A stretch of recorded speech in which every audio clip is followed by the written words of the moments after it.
नमस्कार, good morning, सुप्रभात, सत श्री अकाल सभी को। तो आज सबका स्वागत है। आज आप सबका कैरियर वेल के जनरल साइंस के आपके फर्स्ट क्लास में मैं अमित सिंह आप सबको बायोलॉजी पढ़ाऊंगा। और आज का हमारा पहला सेशन है जिसमें हम अपने जीएस के फर्स्ट टॉपिक को स्टार्ट करेंगे। शिव, जीतू, अर्पित, मोहम्मद, अजीत, युधिष्ठिर, योगेंद्र, सर्वेश, सभी को गुड मॉर्निंग। अनीता, श्रीकांत, सभी का नमस्कार। चलिए तो स्टार्ट करते हैं। आज हम अपने पहले टॉपिक बायोलॉजी में गुड मॉर्निंग सभी को गुड मॉर्निंग। सुदेश, विक्रांत, आकांश, मनीष, अजीत, सभी को गुड मॉर्निंग। चलिए स्टार्ट करते हैं। तो हम आपको पढ़ाने जा रहे हैं बायोलॉजी। बायोलॉजी यानी कि जीव विज्ञान। जीव विज्ञान, जीव विज्ञान को हम स्टडी ऑफ लाइफ कहते हैं, यानी जीवन की पढ़ाई। ठीक है। और इस जीवन की इकाई यानी यूनिट ऑफ लाइफ हम सेल को कहते हैं। सेल यानी कोशिका को। ठीक है। चलिए, जब हम बायो को पढ़ रहे हैं तो मैं आपको बता दूं, कॉम्पिटिटिव्स में, कॉम्पिटिटिव एग्जामिनेशन का जो सबसे पसंदीदा टॉपिक रहा है सवालों को पूछने का, वो है ह्यूमन फिजियोलॉजी। ह्यूमन फिजियोलॉजी यानी मनुष्य के भौतिक अंगों का, मनुष्य के भौतिक अंगों का अध्ययन, मनुष्य के भौतिक अंगों का अध्ययन। तो जब ह्यूमन फिजियोलॉजी को हम एलाबोरेट करते हैं, मतलब उसे अलग अलग करके देखते हैं कि इंसान के भौतिक अंग कौन कौन से हैं, तो हमारे सामने 8 तंत्र समूह निकल के आते हैं, जिसे हम डाइजेस्टिव सिस्टम यानी पाचन तंत्र, सर्क्यूलेटरी सिस्टम यानी परिसंचरण तंत्र, रेस्पिरेटरी सिस्टम यानी कि श्वसन तंत्र, एक्सक्रीटरी सिस्टम यानी कि उत्सर्जन तंत्र, नर्वस सिस्टम यानी कि तंत्रिका तंत्र, स्केलेटल सिस्टम अर्थात कंकाल तंत्र, एंडोक्राइन सिस्टम अर्थात अंतःस्रावी तंत्र, और आखिरकार प्रजनन तंत्र यानी रिप्रोडक्टिव सिस्टम। इन 8 तंत्र समूहों को, ये सारे क्या हैं? ये हैं ऑर्गन सिस्टम। ऑर्गन सिस्टम तंत्रों से बने समूह हैं। ऑर्गन सिस्टम यानी तंत्र समूह है, मतलब हमारा पूरा शरीर इन 8 तंत्र समूहों से बना है, जिसे हम पाचन तंत्र, परिसंचरण तंत्र, श्वसन तंत्र, उत्सर्जन तंत्र, तंत्रिका तंत्र, कंकाल तंत्र, अंतःस्रावी तंत्र और प्रजनन तंत्र कहते हैं। ठीक है, ठीक है।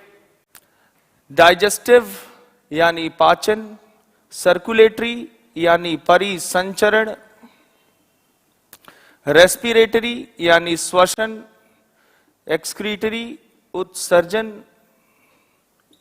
नर्वस यानी तंत्रिका, स्केलेटल यानी कंकाल तंत्र, एंडोक्राइन अंतःस्रावी, रिप्रोडक्टिव यानी प्रजनन तंत्र। ठीक है।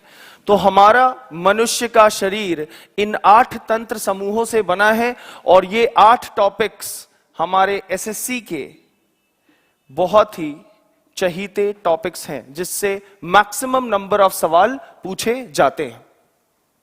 अगर हम इन 8 तंत्र समूहों को देखें तो ये 8 तंत्र समूह हमारे शरीर के विभिन्न तंत्रों से मिलकर बने हैं। जैसे पाचन तंत्र हमारे अमाशय यानी स्टमक, अग्नाशय पैनक्रियाज, मुख गुहिका बक्कल कैविटी, छोटी आंत स्मॉल इंटेस्टाइन, बड़ी आंत लार्ज इंटेस्टाइन, ये सारे मिलके हमारे पाचन तंत्र को बनाते हैं, जिसका कार्य पाचन का है। सर्कुलेटरी सिस्टम हमारी हृदय, हमारे धमनी, हमारी शिराएं यानी आर्टरीज, वेन्स, ह्यूमन हार्ट, ये सब मिलके क्या बनाते हैं? परिसंचरण तंत्र यानी सर्कुलेटरी सिस्टम। जब हम रेस्पिरेटरी सिस्टम यानी श्वसन तंत्र पे आते हैं तो हमारे फेफड़े, हमारी फुफ्फुसी, हमारे जितने भी ब्रांकस हैं, ब्रोंकियोल हैं, ये सब मिलके हमारे श्वसन तंत्र को बनाते हैं। हमारी उत्सर्जन तंत्र, हमारी मूत्र नलिका यूरेटर, हमारी मूत्र वाहिनी यानी यूरेथ्रा मूत्र मार्ग, यूरिनरी ब्लैडर यानी मूत्राशय, और हमारे वृक्क और वृक्काणु, ये सब मिलके एक्सक्रीटरी सिस्टम बनाते हैं यानी कि kidneys and nephrons. Nervous system पे जब हम आए तो हमारा मस्तिष्क और हमारा स्पाइनल कॉर्ड और उससे जुड़े मस्तिष्क से निकलने वाले इंपॉर्टेंट क्रेनियल नर्व्स और मस्तिष्क से निकलने वाले इंपॉर्टेंट स्पाइनल नर्व्स यानी मेरुरज्जु तंत्रिकाएं और कपालीय तंत्रिकाएं मिलकर हमारा तंत्रिका तंत्र बनाते हैं। हमारे सारे शरीर के 206 हड्डियां और मांसपेशियां हमारा कंकाल तंत्र बनाते हैं, और हमारे शरीर से निकलने वाले सारे हार्मोन्स और एंजाइम्स को हम अंतःस्रावी तंत्र के अंदर अध्ययन करते हैं। और रिप्रोडक्टिव सिस्टम अर्थात प्रजनन तंत्र में हम पुरुष और महिला के प्रजनन तंत्र के बारे में जानते हैं, और उससे रिलेटेड जितने भी क्रियाकलाप यानी फंक्शंस हैं उनको भी हम जानते हैं। लेकिन अगर हम इन 8 सिस्टम्स को देखें, इन 8 सिस्टम्स को देखें, तो इन 8 सिस्टम में सबसे इंपॉर्टेंट सिस्टम है आपका नर्वस सिस्टम। सबसे इंपॉर्टेंट सिस्टम है आपका नर्वस सिस्टम। अब बात यह है कि सबसे इंपॉर्टेंट ये नर्वस सिस्टम क्यों है? ये इसलिए है कि हमारे शरीर में यानी हमारे पूरे बॉडी में अगर सारे पार्ट्स, जितने भी पार्ट्स हैं, जितने भी हिस्से हैं, अगर वो कंट्रोल होता है, अगर वो कंट्रोल होता है तो वो किससे कंट्रोल होता है? हमारे ब्रेन से। अगर वो कंट्रोल होता है तो वो किससे कंट्रोल होता है? हमारे ब्रेन से कंट्रोल होता है यानी मस्तिष्क से कंट्रोल होता है, सिवाय एक के।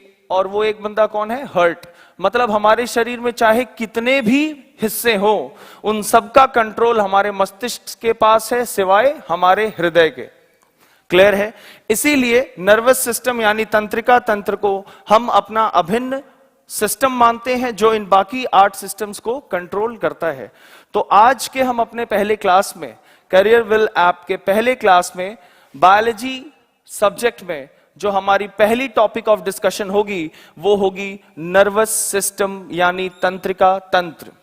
उसके बाद आगे आने वाले सेशंस में हम बाकी टॉपिक्स भी डिस्कस करेंगे। तो आज का हमारा पहला टॉपिक होगा नर्वस सिस्टम। ओके, चलिए।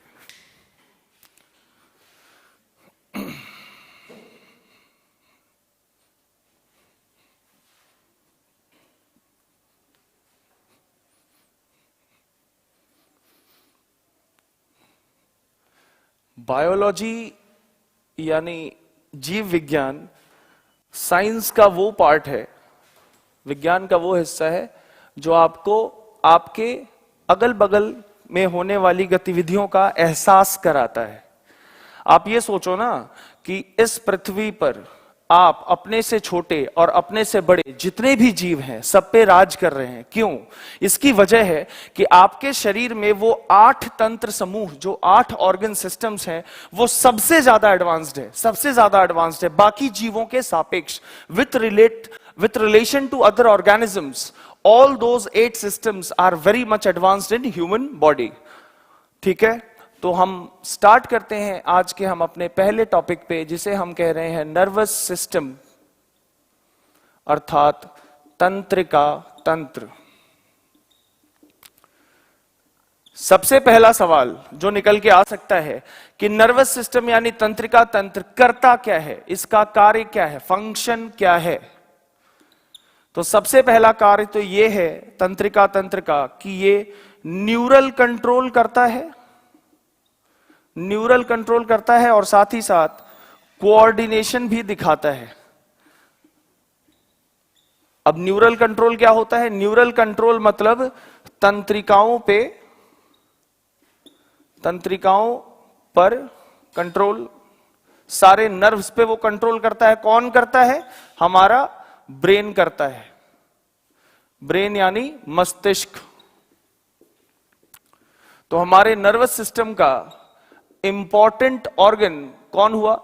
Most important organ of our nervous system is brain. ठीक है, करता क्या है? न्यूरल कंट्रोल एंड कोऑर्डिनेशन, मतलब तंत्रिकाओं पर कंट्रोल और फिर कोऑर्डिनेशन। कैसा कोऑर्डिनेशन? मतलब किसी भी एक सिग्नल को, कौन सा सिग्नल? Neural signal. किसी भी एक न्यूरल सिग्नल को पहुंचाता है कहां तक? सीएनएस यानी central nervous system, central nervous system. और सेंट्रल नर्वस सिस्टम कौन है हमारा? तो सेंट्रल नर्वस सिस्टम भी हम जानते हैं कि कौन है हमारा? ब्रेन है। तो न्यूरल सिग्नल को सेंट्रल नर्वस सिस्टम तक पहुंचाना और फिर सेंट्रल नर्वस सिस्टम से वापस रिसेप्टर यानी ग्राही तक, रिसेप्टर यानी ग्राही तक पहुंचाना ही उसका कोऑर्डिनेशन कहलाता है। ठीक है ना? तो हमारा तंत्रिका तंत्र का अभिन्न अंग यानी सबसे इंपॉर्टेंट तंत्र कौन है? ब्रेन। इसका काम क्या है? तंत्रिकाओं पर कंट्रोल, और कंट्रोल करके क्या करना? उन न्यूरल सिग्नल्स को सीएनएस तक पहुंचाना और सीएनएस से वापस ग्राही यानी रिसेप्टर तक उसके रिस्पॉन्स को पहुंचाना ही न्यूरल कंट्रोल एंड कोऑर्डिनेशन कहलाता है। ठीक है, कोई नहीं, जिन बच्चों ने क्लास लेट ज्वाइन किया है अभी तक कोई ऐसी खास बात नहीं की गई है। अभी जस्ट हम नर्वस सिस्टम स्टार्ट कर रहे हैं, फोकस करें। ठीक है, तो हम एक बार फिर रिवाइज कर रहे हैं, आप एक बार ध्यान दीजिएगा। नर्वस सिस्टम का इंपॉर्टेंट ऑर्गन ब्रेन। ब्रेन का कार्य न्यूरल कंट्रोल एंड कोऑर्डिनेशन यानी तंत्रिकाओं पर कंट्रोल। और कैसे कंट्रोल? न्यूरल सिग्नल्स को सीएनएस तक पहुंचाना और सीएनएस से वापस रिसेप्टर तक उसका इफेक्ट दिखाना। तो जब न्यूरल सिग्नल सीएनएस तक जाता है तो उसे कहते हैं कॉज, यानी कारण क्या है वो बताता है। और जब सीएनएस से रिसेप्टर यानी ग्राही तक जाता है तो वो है उसका इफेक्ट, यानी करना क्या है। ठीक है, तो ब्रेन ही वो ऑर्गन है जो समझता है कि हुआ क्या है, और ब्रेन ही वो ऑर्गन है जो समझता है कि करना क्या है। तो हमारे शरीर में सोचने, समझने और कार्य करने को कोऑर्डिनेट कौन करता है? हमारा मस्तिष्क। इसीलिए हमारे तंत्रिका तंत्र का यह सबसे अभिन्न अंग है। अब बात करते हैं कि हमारा जो ब्रेन है वो बना किससे है? तो ये बना है न्यूरॉन से। न्यूरॉन से ये बना है न्यूरॉन से। ठीक है, इसीलिए न्यूरॉन को हम structural and functional unit of life कहते हैं। इसीलिए हम न्यूरॉन को structural and functional unit of life कहते हैं, यानी लाइफ नहीं, structural and functional unit of nervous system. तंत्रिका तंत्र का यह क्या है? यह संरचनात्मक और क्रियात्मक इकाई है। यह संरचनात्मक और क्रियात्मक इकाई है। तंत्रिका तंत्र का ये संरचनात्मक और क्रियात्मक इकाई है। संरचनात्मक क्यों कहा गया? क्योंकि सारे न्यूरॉन्स मिलके ही किसको बनाते हैं? ब्रेन को बनाते हैं। और जो कार्य न्यूरॉन करेगा अर्थात वही कार्य कौन कर रहा है? हमारा ब्रेन भी कर रहा है। इसीलिए हम इसे स्ट्रक्चरल एंड फंक्शनल यूनिट कहते हैं, यानी संरचनात्मक और क्रियात्मक इकाई। क्लियर है? चलिए नोट कीजिएगा।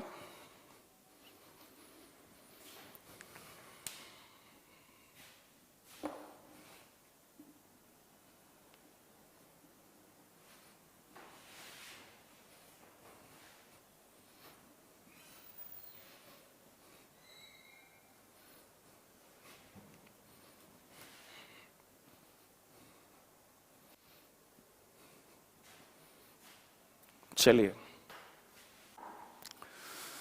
मंजीत, उत्कर्ष, नितिन, आशीष, सभी को गुड मॉर्निंग, सभी को गुड मॉर्निंग, सभी को गुड मॉर्निंग। चलिए, नर्वस सिस्टम में आगे चीजें देखते हैं। हमारा जो नर्वस सिस्टम है वो 3 भागों में विभाजित है। वो 3 भागों में विभाजित है। कौन कौन से? सीएनएस, पीएनएस और एएनएस। सीएनएस, पीएनएस और एएनएस। सीएनएस को हम कहते हैं सेंट्रल नर्वस सिस्टम, और पीएनएस को हम कहते हैं peripheral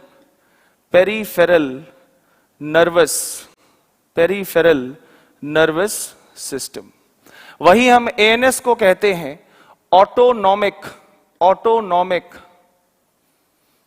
nervous system, autonomic nervous system, जिसे हिंदी में क्या कहा जाता है?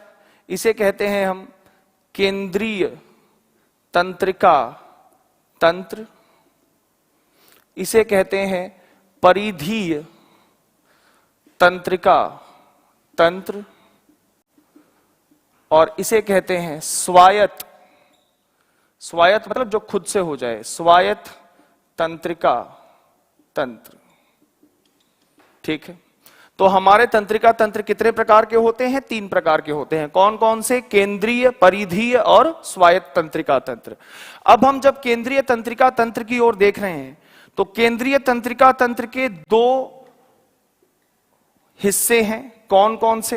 तो अगर हम अपने शरीर को केंद्र से देखें, तो हमारे केंद्र में ही क्या है? हमारा मस्तिष्क यानी ब्रेन है, और ठीक पीछे मध्य में यानी मिडिल में हमारा क्या है? स्पाइनल कॉर्ड यानी मेरु रज्जा। सो सेंट्रल नर्वस सिस्टम के 2 इंपॉर्टेंट पार्ट कौन कौन? ब्रेन और स्पाइनल कॉर्ड, ब्रेन और स्पाइनल कॉर्ड। परिधीय तंत्रिका तंत्र के भी 2 हिस्से, इनका नाम क्रेनियल नर्व्स, क्रेनियल नर्व्स, और इनका नाम है स्पाइनल नर्व्स, स्पाइनल नर्व्स। अर्थात ब्रेन यानी मस्तिष्क से निकली हुई वो इंपॉर्टेंट यानी आवश्यक तंत्रिकाएं, जिसे हम क्या कहते हैं? कपालीय तंत्रिकाएं यानी क्रेनियल नर्व्स, और मेरु रज्जा से निकली हुई आवश्यक तंत्रिकाएं, जिसे हम कहते हैं मेरु रज्जु तंत्रिकाएं यानी स्पाइनल नर्व्स, जो किसके हिस्से हैं? परिधीय तंत्रिका तंत्र के हिस्से हैं। उसके बाद हम आते हैं अपने तीसरे तंत्रिका तंत्र पे, जिसे हम कहते हैं स्वायत्त तंत्रिका तंत्र यानी ऑटोनॉमिक नर्वस सिस्टम, जिसके 2 हिस्से हैं। कौन कौन? एक तो सिंपैथेटिक नर्व्स, सिंपैथेटिक नर्व्स, और एक है हमारा parasympathetic, parasympathetic nerves, parasympathetic nerves, जिसे हिंदी में हम क्या कहते? ब्रेन को हिंदी में हम कहते मस्तिष्क, स्पाइनल कॉर्ड को हम कहते मेरु रज्जा, क्रेनियल नर्व्स को हम कहते कपालीय, कपालीय तंत्रिकाएं, स्पाइनल नर्व्स को कहते हम मेरु रज्जु तंत्रिकाएं। वैसे ही सिंपैथेटिक नर्व्स को हम कहते हैं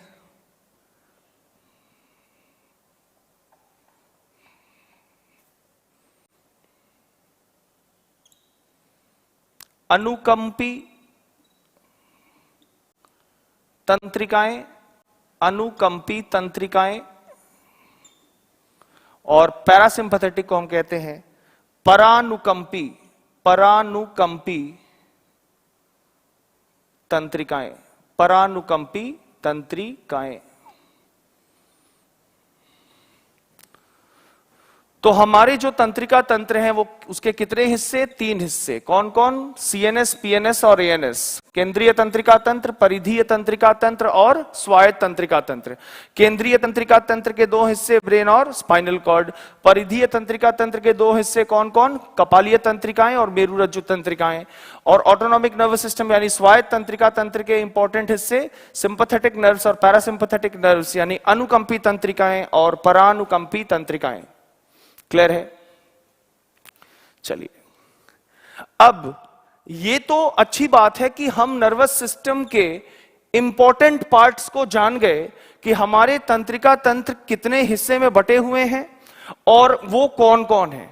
लेकिन इस तंत्रिका तंत्र का क्या कार्य है, इनसे संबंधित इसको जानते हैं। उसे हम कहते हैं effector receptor, effector receptor response. Nervous system जो करता है वो से हम इफेक्टर रिसेप्टर रेस्पॉन्स यानी प्रेरक ग्राही संदेश,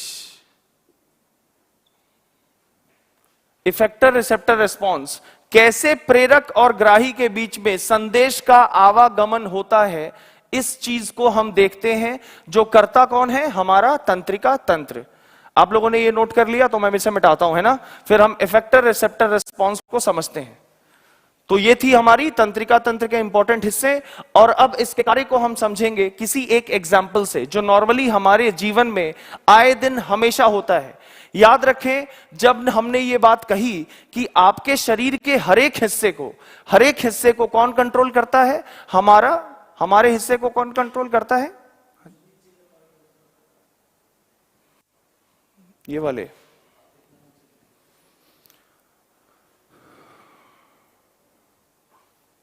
चलिए नीचे वाले पार्ट्स को एक बार मैं साइड में लिख दे रहा हूं, एक बार आप ध्यान से देख लें, ना। सिंपैथेटिक नर्व्स यानी परानुकंपी तंत्रिकाएं, पैरासिंपैथेटिक का। और स्पाइनल नर्व्स को यहां देख लें, ऊपर लिख दे रहा हूं, इसका नाम है मेरु रज्जु तंत्रिकाएं। अब शायद दिख रही होगी, विजिबल है, मेरु रज्जु तंत्रिकाएं, ये स्पाइनल नर्व्स को कहते हैं।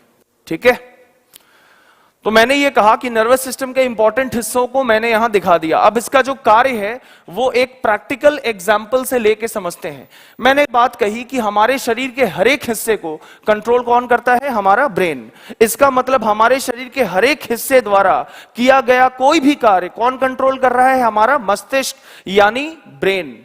ठीक है, चलिए तो एक प्रैक्टिकल एग्जाम्पल से प्रेरक और ग्राही यानी ब्रेन और किसी एक टारगेट ऑर्गन के बीच संदेश के आवागमन को समझते हैं। किसके माध्यम से? नर्वस सिस्टम के माध्यम से।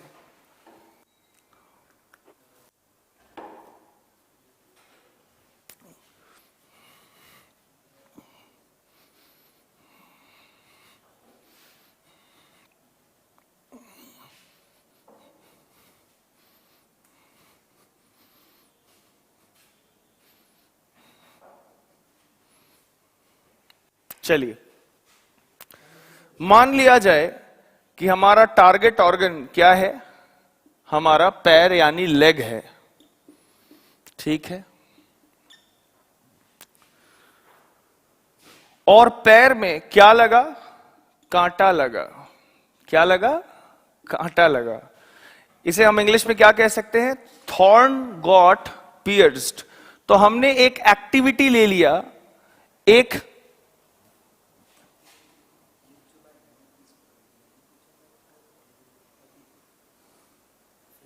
कौन सी लाइन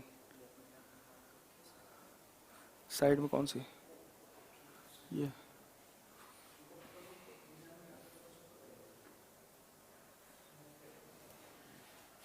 ठीक है, एक बार ये सामने से ही हटा दो।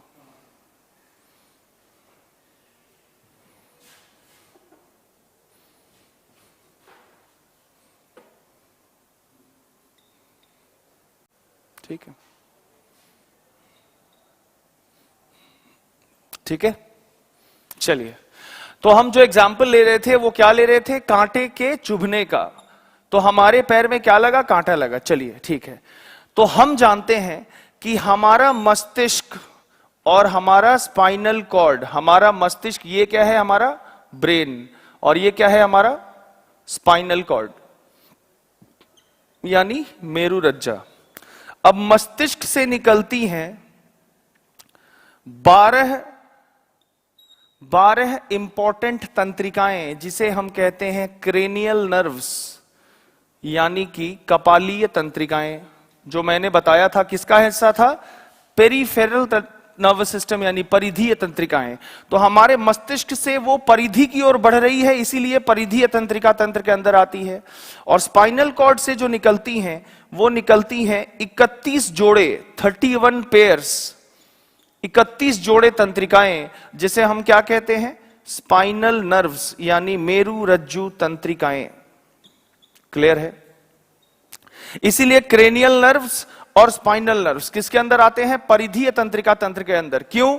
मस्तिष्क बीचों बीच है, मेरुरज्जा बीचों बीच है, लेकिन मस्तिष्क से निकलने वाली तंत्रिकाएं परिधि में फैल रही हैं। वैसे ही मेरुरज्जा जो है, मेरुरज्जा से निकल रही हैं 31 जोड़े तंत्रिकाएं जो परिधि में यानी शरीर के बाकी हिस्सों में फैल रही हैं। ठीक है, अब इन क्रेनियल नर्व्स यानी कपालीय तंत्रिकाएं आगे जाके और छोटे छोटे तंत्रिकाओं में विभाजित होती है, जिसे हम कहते हैं सिंपैथेटिक नर्व्स यानी कि अनुकंपी तंत्रिकाएं। सिंपैथेटिक नर्व्स यानी कि अनुकंपी तंत्रिकाएं। और मेरुरज्जु तंत्रिकाएं से निकलती हैं परानुकंपी तंत्रिकाएं यानी पैरासिम्पैथेटिक नर्व्स। पैरासिम्पैथेटिक नर्व्स जो मेरुरज्जु तंत्रिकाएं के और छोटे छोटे विभाजन हैं। ठीक है, जो मैंने अभी आपको नर्वस सिस्टम जब खोल के दिखाया था तो आपको मैंने दिखाया कि हमारा ब्रेन और स्पाइनल कॉर्ड आता है केंद्रीय तंत्रिका तंत्र में, हमारा कपालीय तंत्रिकाएं और मेरुरज्जु तंत्रिकाएं किसके अंदर आता है, परिधीय तंत्रिका तंत्र के अंदर, और हमारा सिंपैथेटिक और पैरासिम्पैथेटिक यानी अनुकंपी और परानुकंपी तंत्रिकाएं किसके अंदर आती हैं, स्वायत्त तंत्रिका तंत्र के अंदर यानी ऑटोनॉमिक नर्वस सिस्टम। अब हम आते हैं अपने द्वारा हुए गए इस एक्टिविटी के ऊपर जिसमें क्या लगा, कांटा लगा। तो जैसे ही कांटा लगता है तो हम अपने पैर को ऊपर की ओर ऐसे उठाते हैं, क्यों, दर्द से। तो ये दर्द की अनुभूति, इस दर्द का एहसास आपको हुआ कैसे, इस दर्द का कैसे एहसास हुआ। आपका पैर क्या है, ग्राही है, रिसेप्टर है, क्या है, ग्राही है। इसने किसका ग्रहण किया, दर्द का, पेन का। किसने किया, तो पैरासिम्पैथेटिक नर्व्स, क्योंकि मेरुरज्जा से निकलने वाली तंत्रिकाएं परानुकंपी तंत्रिकाओं को जोड़ती हैं। तो सबसे पहले ये दर्द जिन नसों में, जिन तंत्रिकाओं में सबसे पहले फील हुआ होगा वो कौन है, पैरासिम्पैथेटिक नर्व्स। तो पैरासिम्पैथेटिक नर्व्स में वो सिग्नल आई, न्यूरल सिग्नल आई, और वो उस सिग्नल को किसके पास भेजेगी, वो उस सिग्नल को भेजेगी अपने मेरुरज्जा तंत्रिकाओं के पास यानी स्पाइनल नर्व्स के पास। स्पाइनल नर्व्स इस न्यूरल सिग्नल को यानी दर्द को पहुंचाएगा किसके पास, स्पाइनल कॉर्ड के पास। स्पाइनल कॉर्ड क्या करेगा, अब इस न्यूरल सिग्नल को लेके जाएगा किसके पास, सिंपैथेटिक नर्व्स यानी अनुकंपी तंत्रिकाओं के पास। अनुकंपी तंत्रिकाएं इस सिग्नल को पहुंचाएंगी किसके पास, कपालीय तंत्रिकाओं के पास, और कपालीय तंत्रिकाएं इसी सिग्नल को लास्ट में पहुंचाती हैं हमारे ब्रेन के पास। तो आप जो ये स्प्रिंग जैसे कर्व्स देख रहे हैं, ये क्या दर्शाता है, ये एक इंफॉर्मेशन यानी संदेश को दर्शाता है। और ये इंफॉर्मेशन क्या है, इंफॉर्मेशन कॉज यानी कारण है। ये सिग्नल मस्तिष्क को जाके ये बताता है कि कांटा लगा है। समझ पा रहे हैं, नहीं समझ पा रहे हैं। और इसके जाने का रास्ता क्या है, पैरासिम्पैथेटिक नर्व्स यानी परानुकंपी तंत्रिकाओं से मेरुरज्जा तंत्रिकाएं, मेरुरज्जा तंत्रिकाओं से मेरुरज्जा स्पाइनल कॉर्ड, स्पाइनल कॉर्ड से सिंपैथेटिक नर्व्स यानी अनुकंपी तंत्रिकाएं, वहां से जाती है वो क्रेनियल नर्व्स यानी कपालीय तंत्रिकाएं, और वहां से जाता है वो ब्रेन के पास। तो ये जो सिग्नल गया है, जो ब्लैक आपको स्प्रिंग की तरह दिख रहा है, वो इंफॉर्मेशन नंबर 1 था। और वो इंफॉर्मेशन नंबर 1 उसका कॉज यानी कारण था। किस चीज का कारण था, कांटा लगने का। समझ पा रहे हैं। अब ब्रेन जैसे ही इस चीज को समझता है, क्योंकि हम जानते हैं कि ब्रेन के पास ही वो शक्ति है कि वो आसपास अपने वातावरण में होने वाली गतिविधियों को अच्छे से समझता है और आगे बढ़ाता है। ठीक है, अब देखिए, जैसे ही ब्रेन इस चीज को समझता है कि कांटा लगा है, तो फिर वो जानता है कि अब पैर को बचाना पड़ेगा। तो वो फिर सिग्नल पास कराता है कि अब करना क्या है। तो सिग्नल कैसे पास करेगा, तो जिस प्रकार से सिग्नल ब्रेन के पास आई थी उसी प्रकार से सिग्नल वापस ब्रेन से कहां तक जाएगी, ग्राही तक यानी रिसेप्टर तक। फिर ऐसे ही जाएगा ये किसके पास, स्पाइनल कॉर्ड के पास। स्पाइनल कॉर्ड से आएगा ये स्पाइनल नर्व्स के पास, और स्पाइनल नर्व से जाएगा ये पैरासिम्पैथेटिक नर्व्स के पास। यानी किसके पास चला गया, ये चला गया हमारे पैरों के पास, और तब जाके हम अपने पैरों को उठाते हैं। तो ये बात सिर्फ इस पैर में कांटा लगने वाले समय ही नहीं हुआ, आपके जिंदगी में नॉर्मली किसी भी चीज, किसी भी एक्टिविटी में होने वाले किसी भी संदेश का आवागमन ये ब्रेन ही करता है, जिसके रेस्पॉन्स को हम प्रेरक ग्राही संदेश कहते हैं। तो हमारा प्रेरक कौन हुआ, हमारा प्रेरक ब्रेन हुआ। ग्राही कौन हुआ, ग्राही हमारा पैर हुआ। ठीक है। जैसे मान लिया जाए कि ये बोर्ड बहुत ठंडा है, तो जैसे ही मैंने टच किया और मुझे ठंडे की अनुभूति हुई, यानी ये ठंडा है, तो मैं बोला हाँ ये ठंडा है। तो ये ठंडा की अनुभूति कैसे हुई? सबसे पहले हमारे हाथ यानी उंगलियों के लास्ट हिस्से में कौन है? हमारी परानुकंपी तंत्रिकाएं यानी पैरासिम्पैथेटिक नर्व्स। वहां से ये सिग्नल जाता है पास करते करते कैसे? ब्रेन के पास। ब्रेन समझता है कि हाँ ये सब्सटेंस यानी पदार्थ ठंडा है, और वो वापस उस संदेश को पहुंचाता है उसी टारगेट ऑर्गन तक यानी रिसेप्टर तक कि हाँ वो ठंडा है, इसीलिए वहां से हाथ हटाओ। तो हम अपने जिंदगी में जितनी भी एक्टिविटीज यानी क्रियाकलाप करते हैं वो सब अपने ब्रेन के मदद से करते हैं। इसीलिए ये हमारे तंत्रिका तंत्र का अभिन्न और बहुत ही इंपॉर्टेंट ऑर्गन है। उम्मीद है कि आप सबको समझ में आई होगी। क्लियर है? क्लियर? इसी को हम कहते हैं क्या? इफेक्टर रिसेप्टर रेस्पॉन्स यानी प्रेरक ग्राही क्रिया।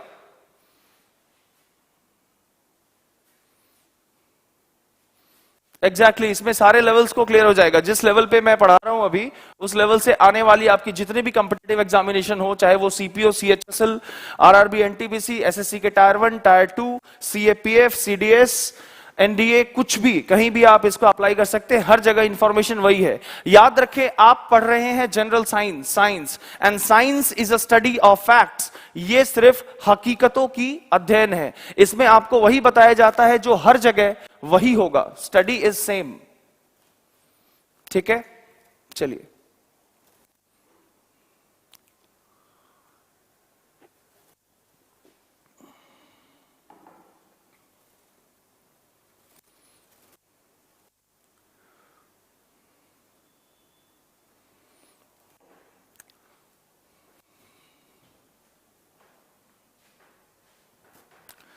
कुछ बच्चों की गुजारिश आ रही है कि इस चीज को इंग्लिश में भी समझाया जाए, तो मैं आपको इस पूरे रिस्पांस को इंग्लिश में भी एक बार समझा रहा हूं, आप देख लें।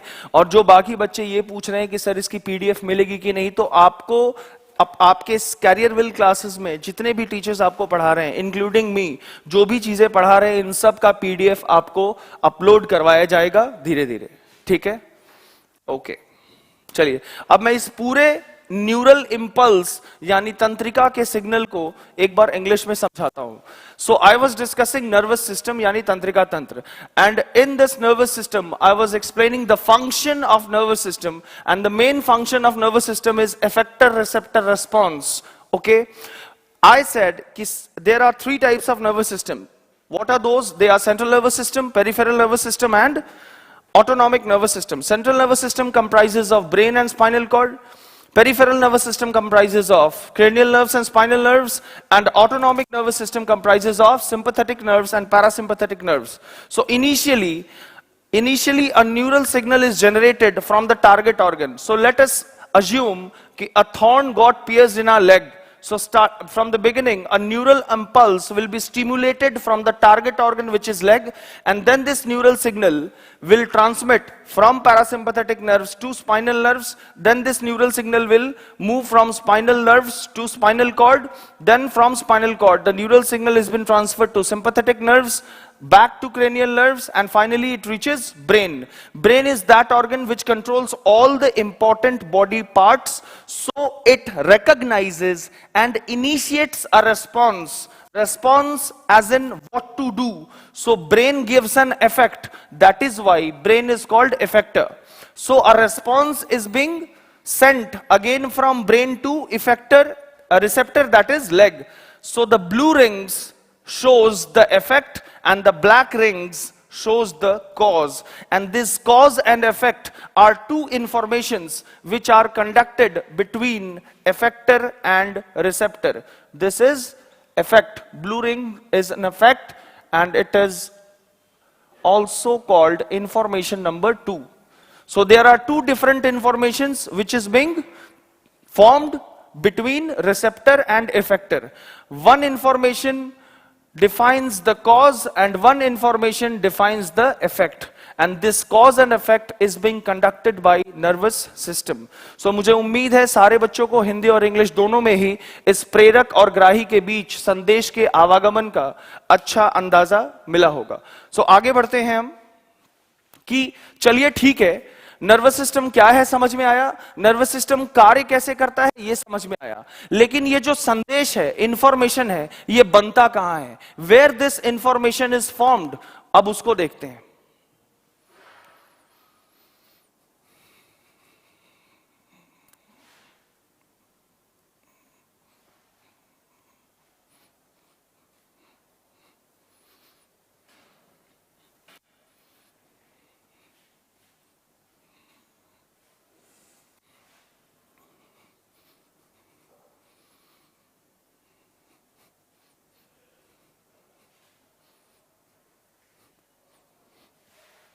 हमारा नर्वस सिस्टम यानी तंत्रिका तंत्र बहुत ही इंपॉर्टेंट टॉपिक है और बहुत लोग इसे मानते हैं कि थोड़ा कंफ्यूजिंग है, लेकिन अगर आप इसे समझें कि एग्जैक्टली ये कार्य कैसे करता है तो आपके लिए ये बहुत ही आसान हो जाता है। ठीक है बच्चों, मैं इंग्लिश और हिंदी दोनों लैंग्वेजेस का इस्तेमाल कर रहा हूं, सो आपको इंग्लिश और हिंदी किसी में प्रॉब्लम नहीं होगी। मैं हर एक क्लास को English as well as Hindi दोनों में ट्रांसलेट कर रहा हूं। ओके सो अब हम देखते हैं कि हमारा वो इंफॉर्मेशन यानी संदेश का निर्माण यानी उसका फॉर्मेशन हो कहां रहा है।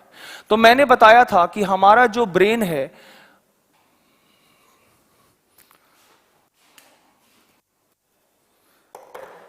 हमारा जो ब्रेन है यानी मस्तिष्क है, वो बना हुआ है किससे? न्यूरॉन्स से। और इसीलिए न्यूरॉन को हम संरचनात्मक और क्रियात्मक इकाई भी कहते हैं। चलिए अच्छी बात है। अगर हम एक न्यूरॉन को देखें तो वो कैसा दिखता है?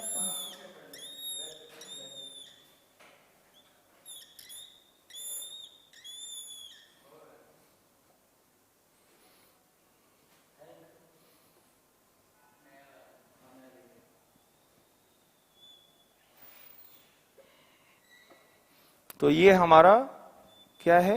न्यूरॉन है। और हम देखते हैं कि कहां संदेश बनता है और फिर संदेश का कैसे आवागमन पूरे हमारे शरीर में होता है और वो हमारे शरीर के लगभग सारे क्रियाकलापों को कंट्रोल करता है।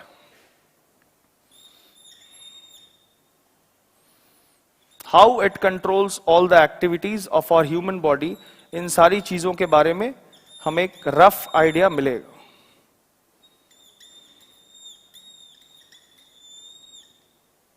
ठीक है, ये हमारे न्यूरॉन्स हैं।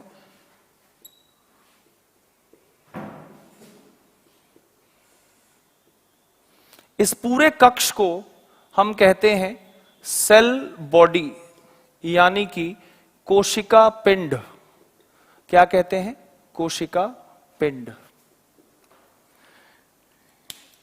इसी कोशिका पिंड में होती है हमारी नाभिक यानी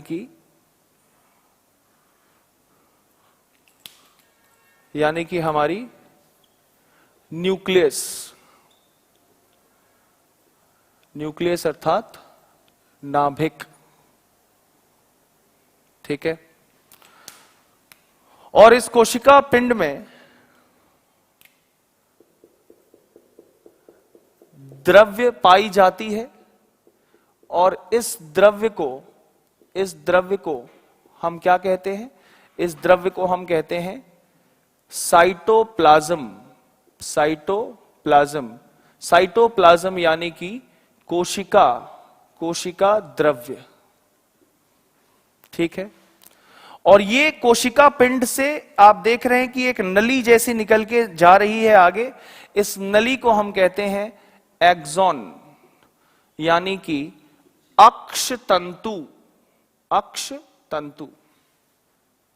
अक्षतंतु के ऊपर बहुत सारी कोशिकाएं हमें दिखती हैं, कुछ इस प्रारूप में, कुछ इस स्ट्रक्चर में।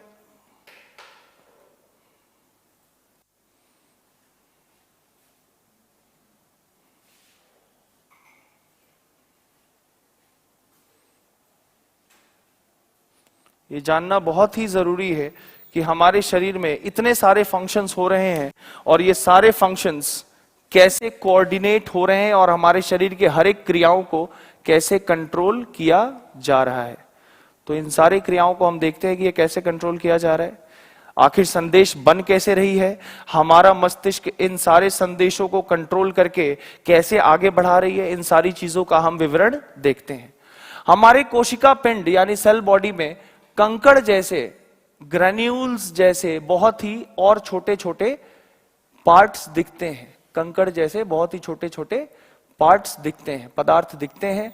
और इन कंकड़ जैसे दिखने वाले पदार्थों को हम क्या कहते हैं? इसे हम कहते हैं Nissl's granule. Nissl's granule, Hindi में इसे कहते हैं निसल के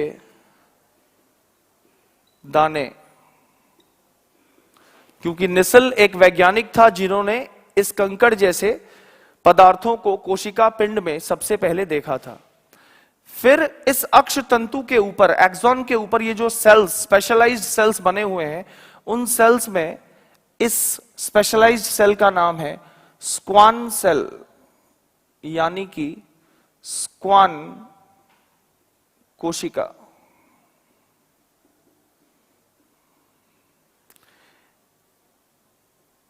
इस बीच के बने गांठ को हम कहते हैं नोड ऑफ रैनवियर। इसे कहते हैं रैनवियर के शिरे, रैनवियर के सिरे। रैनवियर फिर एक वैज्ञानिक था, उसने इस चीज को ऑब्जर्व किया था, इसीलिए अपने नाम पे उन्होंने इस गांठ को रैनवियर के सिरे कहा। और इन सारी कोशिकाओं के ऊपर एक परत था, जिस परत को हम क्या कहते हैं? माइलिन परत, यानी माइलिन शीद, SHEATH, शीद मतलब परत। इसे हम कहते हैं माइलिन परत। माइलिन क्या है? तो माइलिन एक प्रोटीन है।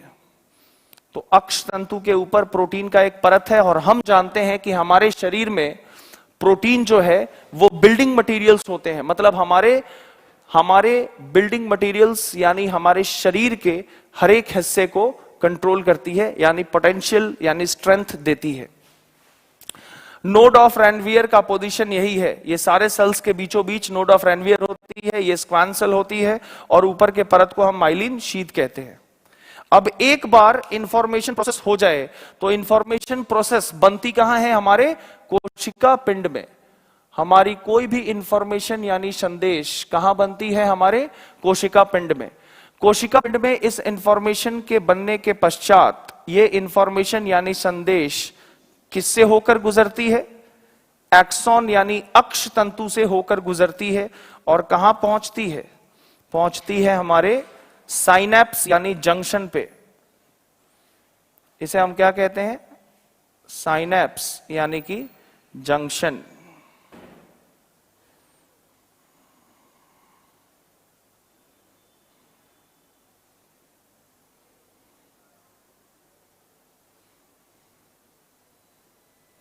देखिए,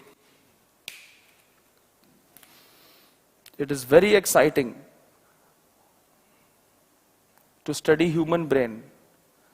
ह्यूमन ब्रेन स्टडी करना is very difficult, interesting, exciting, जो भी जोड़ लो, क्योंकि ये इतना इंपॉर्टेंट और एक्साइटिंग इसलिए होता है कि जिसकी मदद से आप कुछ भी चीजों को समझ रहे हैं उसी को आप अभी पढ़ रहे हैं। इस जंक्शन यानी साइनैप्स के इर्द गिर्द एक द्रव्य होता है जो चारों तरफ इस जंक्शन के दिखता है, और इस द्रव्य को हम कहते हैं न्यूरोट्रांसमीटर, मतलब तंत्रिकाओं से निकले सिग्नल को ये संचरित करता है यानी ट्रांसमिट कराने में मदद करता है। एक जगह से दूसरे जगह तक इस संदेश को पहुंचाने में इस द्रव्य का भी अच्छा योगदान है। So this fluid helps to send or relay neural signal from one place to another. मस्तिष्क से निकले हुए न्यूरल सिग्नल्स को एक जगह से दूसरे जगह तक पहुंचाने में इस द्रव्य का अच्छा योगदान होता है। और इस द्रव्य को हम लोग कहते हैं न्यूरोट्रांसमीटर, न्यूरोट्रांसमीटर। सीजीएल वगैरह का सबसे इंपॉर्टेंट क्वेश्चन बनता है कि हमारे शरीर में सबसे अच्छा न्यूरोट्रांसमीटर क्या है, तो सबसे अच्छा न्यूरोट्रांसमीटर हमारे शरीर का एसिटाइल कोलिन है, एसिटाइल कोलिन है। इस बात का ध्यान रखें।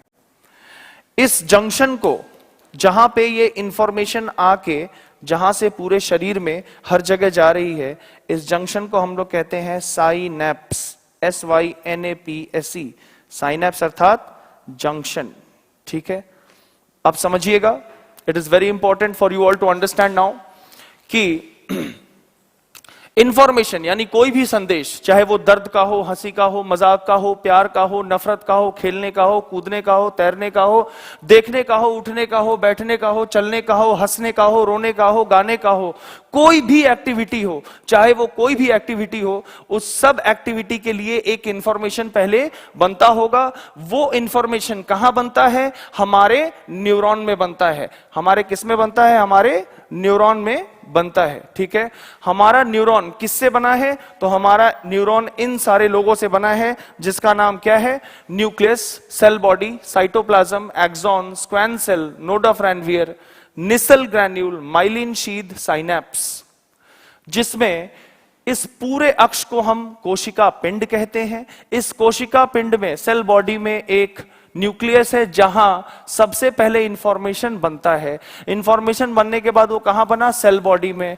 सेल बॉडी में हम देख पा रहे हैं कि बहुत सारे ब्रांचेस हैं, ये सारे विभाजन हैं। इन विभाजन को हम कहते हैं डेंड्राइट्स। इन विभाजन को हम कहते हैं डेंड्राइट्स।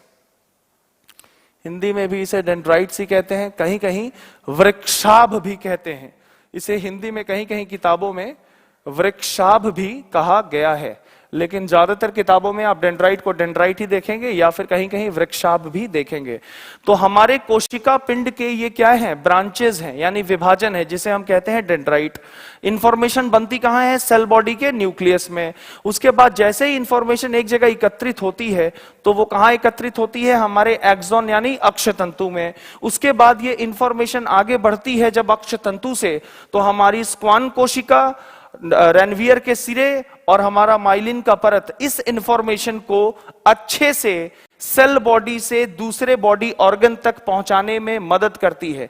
मतलब इस न्यूरल सिग्नल को, ब्रेन से निकले हुए इस न्यूरल सिग्नल को वो अच्छे से कंट्रोल करके शरीर के हर एक हिस्से तक पहुंचाने में मदद करती है। कौन कौन? हमारा माइलिन शीथ, हमारा स्क्वान कोशिका और नोड ऑफ रैनवियर। ठीक है, कहां पहुंची? साइनैप्स तक पहुंची। साइनैप्स तक ये इंफॉर्मेशन यानी संदेश आने के बाद किसकी मदद से शरीर के बाकी हिस्सों तक गई?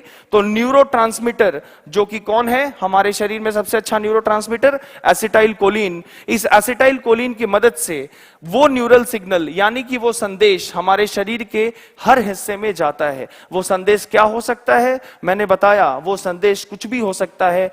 हंसने, रोने, गाने, खेलने, उठने, बैठे, तैरने से लेके कोई भी एक्टिविटी। M I clear? चलिए, एक ऐसा डिनोशन है जिसके बारे में मैं नहीं बताया, वो था निसल्स ग्रैन्यूल। ये जो दाने जैसे दिखने वाले कंकड़ के समान जो पदार्थ कोशिका पिंड में पाए गए, निसल ग्रैन्यूल, इसका काम क्या है? तो मैं बता दूं कि निसल के कंकड़ यानी निसल्स ग्रैन्यूल का काम कोशिका पिंड में यही होता है। इस निसल के कंकड़ के या निसल के दाने का जो मेन फंक्शन होता है, जो मेन फंक्शन होता है वो ये है कि ये हमारे कोशिका पिंड में क्या कराता है? प्रोटीन सिंथेसिस कराता है, यानी प्रोटीन का संश्लेषण। कहां कराता है प्रोटीन का सिंथेसिस? हमारे सेल बॉडी में कराता है, यानी कोशिका पिंड में कराता है। क्या कराता है? हमारे कोशिका पिंड में प्रोटीन संश्लेषण कराता है। ठीक है, तो न्यूरॉन के हर एक पार्ट्स के फंक्शंस आपको समझ में आ गए और आप ये भी जान गए कि ये इंफॉर्मेशन बनता क्या है। तो अगर हम थोड़ा सा रिवाइज करें स्टार्टिंग से लेके अब तक, तो हमने ये देखा कि हमारा तंत्रिका तंत्र 3 भागों में बटा हुआ है, केंद्रीय, परिधीय और अनुकंपी या स्वायत्त यानी autonomic nervous system, central nervous system, peripheral nervous system और ऑटोनॉमिक नर्वस सिस्टम। उसके मेन पार्ट्स क्या थे? तो सेंट्रल नर्वस सिस्टम के ब्रेन और spinal cord, peripheral nervous system के cranial nerves and spinal nerves, और स्वायत्त यानी ऑटोनॉमिक नर्वस सिस्टम के सिंपैथेटिक नर्व्स और पैरासिम्पैथेटिक नर्व्स। इनके बीच क्या हो रहा था? तो सिग्नल्स का आवागमन, यानी passing of neural signals between effector and receptors, प्रेरक और ग्राही के बीच में न्यूरल सिग्नल्स का आवागमन ही हमारा तंत्रिका तंत्र करता है। और इस तंत्रिका तंत्र यानी नर्वस सिस्टम का जो इंपॉर्टेंट ऑर्गन है वो कौन है? हमारा मस्तिष्क। फिर हम देखते हैं कि हमारा मस्तिष्क बना किससे है? तो न्यूरॉन से बना है। न्यूरॉन को इसीलिए हम संरचनात्मक और क्रियात्मक इकाई कहते हैं, यानी कि structural and functional unit of nervous system. ये न्यूरॉन कैसा है? फिर हमने एक डायग्राम के हिसाब से उन सारी चीजों को देखा जिससे न्यूरॉन बना है और उसके सारे फंक्शंस को पढ़ा। ठीक है, नोट कीजिएगा। चैट्स नहीं आ रहे।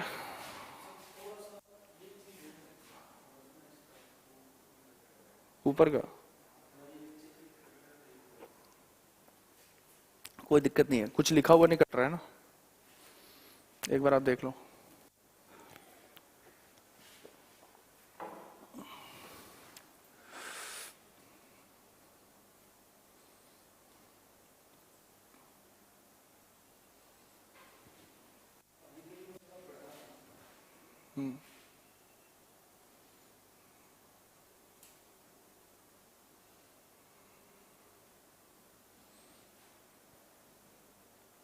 Largest cell of our body neuron. Yes, हमारा जो न्यूरॉन है वो हमारे लार्जेस्ट सेल्स होते हैं।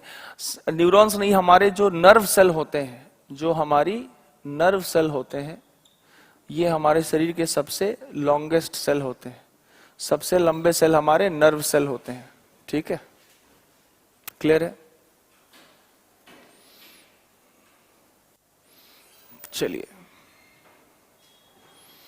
चलिए फिर हम आगे बढ़ते हैं और कुछ जानकारियां लेंगे हम ह्यूमन ब्रेन से रिलेटेड, मानव मस्तिष्क से संबंधित और भी चीजें देखते हैं।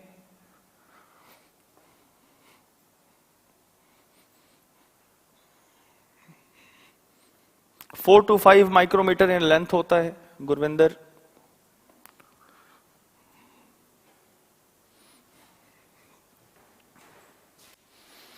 चलिए, मधु स्क्वांशल नोड ऑफ रैनवियर फंक्शंस ये है कि ये इंफॉर्मेशन, जो प्रोड्यूस्ड इंफॉर्मेशन था, उस इंफॉर्मेशन को फैसिलिटेट करती है। फैसिलिटेट करना मतलब यहां से लेके यहां तक पहुंचाना, ये इसका मेन फंक्शन है। So it helps the neural signals to pass from cell body to synapse. ठीक है, सेल बॉडी से लेके साइनैप्स तक आ जाएगा। सीजीएल में टॉपिक इससे किस टाइप के क्वेश्चंस आ सकते हैं? जैसे कि इंफॉर्मेशन शरीर में बनता कहां है, न्यूरल सिग्नल शरीर में बनता कहां है? तो सेल बॉडी में। सेल बॉडी के किस हिस्से में? तो नाभिक में। ठीक है, निसल्स ग्रैन्यूल्स का फंक्शन क्या है? तो प्रोटीन संश्लेषण का। स्क्वान कोशिका, रैनवियर के सिरे और माइलिन परत का क्या काम है? तो सिंस ये प्रोटीन से बने हुए हैं तो ये इस न्यूरल सिग्नल को अच्छे से कोशिका पिंड से जंक्शन तक पहुंचाते हैं और जंक्शन से ये फिर न्यूरल सिग्नल शरीर के हर एक हिस्से तक पहुंचती है। देखिए कैसे। अभी हम क्या कर रहे हैं? अभी हम पढ़ाई कर रहे हैं, यानी स्टडिंग कर रहे हैं। आप पढ़ते वक्त सिर्फ पढ़ाई ही नहीं करते, आपके शरीर में बहुत सारी क्रियाकलाप चलती रहती हैं, यानी बहुत सारी एक्टिविटीज चलती रहती हैं। जैसे कि आप अगर अभी पढ़ रहे हैं तो आप सांस भी ले रहे हैं, यानी ब्रीथ कर रहे हैं। आपके शरीर में पाचन की क्रिया भी चल रही है, यानी डाइजेशन भी चल रहा है। आपका कंकाल तंत्र भी आपको सपोर्ट कर रहा है, तभी आप बैठे या खड़े हैं। आपका अंतःस्रावी तंत्र हार्मोन और एंजाइम का स्रावण कर रहा है लगातार। आपकी आंखें देखने में मदद कर रही हैं। आपकी आंखें इधर उधर घूम भी रही है, यानी मूवमेंट ऑफ आई बॉल। हम जानते हैं हर एक संदेश के लिए एक न्यूरॉन है। तो अगर हम पढ़ाई कर रहे हैं तो पढ़ते वक्त ऐसा नहीं कि सिर्फ हम पढ़ाई कर रहे होते, पढ़ते वक्त अलग अलग न्यूरॉन अलग अलग कार्य करते रहते हैं और सारे न्यूरॉन आते हैं एक जंक्शन पे और इस जंक्शन को कहा जाता है साइनैप्स। और इस जंक्शन पे आके एक्सप्रेस होते हैं। तो आप पढ़ते वक्त सिर्फ पढ़ते ही नहीं, सांस, पाचन, कंकाल तंत्र, हार्मोन का श्रावण, देखना, फिरना, चलना, उठना, ये सब कुछ करते हैं। और हर एक क्रिया के लिए क्या है? एक न्यूरॉन है। हर एक एक्टिविटी के लिए रिस्पॉन्सिबल है एक neuron. So during any activity there are various neurons, बहुत सारे न्यूरॉन्स होते हैं जो एक साथ आके फंक्शन करते हैं, तब हम जाके किसी एक एक्टिविटी को पूरा कर पाते हैं।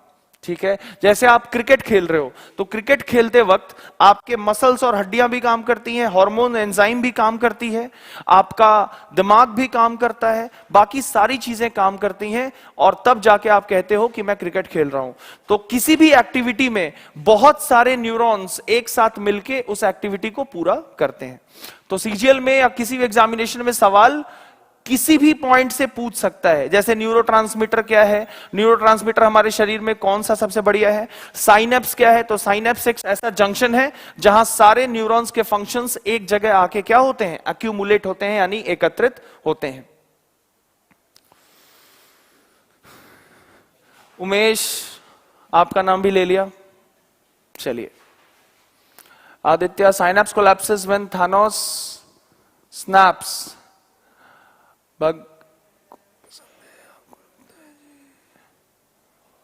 सभी को जय श्री राम, नमस्कार। उम्मीद है आपको नर्वस सिस्टम आज पढ़ने में मजा आ रही होगी। ठीक है, चलिए, तो और हम बात करते हैं अपने ह्यूमन ब्रेन के बारे में, जो इन सारी चीजों को कंट्रोल कर रहा है। It is a very important topic और बहुत ही रोचक टॉपिक है। देखते हैं हम अपने ह्यूमन ब्रेन के बारे में।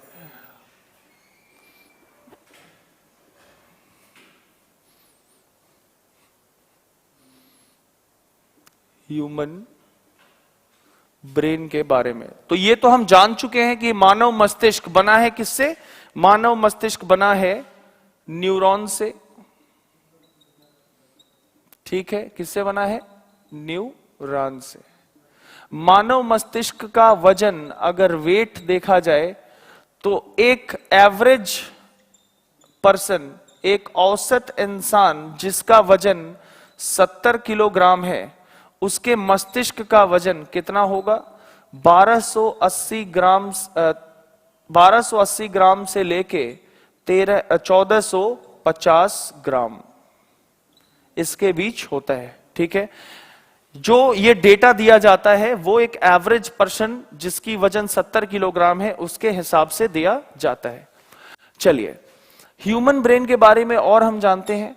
तो हमारा जो ब्रेन है वो कहां है? हमारे स्कल यानी कि खोपड़े में। हमारे खोपड़े में हमारा मस्तिष्क है। स्कल जो है वो 2 हड्डियों से बना हुआ है। किससे? क्रेनियम से और नीचे फेसियल बोन से। फेसियल बोन से मतलब चेहरे की हड्डियों से और कपाल से। और हमारा जो क्रेनियम है, ये क्रेनियम है, इसी को हम ब्रेन बॉक्स भी बोलते हैं। क्या कहते हैं? ब्रेन बॉक्स भी कहते हैं। क्रेनियम को ही हम ब्रेन बॉक्स भी कहते हैं। इसलिए कहते हैं क्योंकि इसी में हमारा मस्तिष्क रहता है। अगर आप अपने खोपड़े को देखें, अगर आप अपने खोपड़े को देखो तो आपके आंखों के यानी आईब्रोज के ऊपर जितना भी आपको हिस्सा दिख रहा है खोपड़े का, उसी में मस्तिष्क है।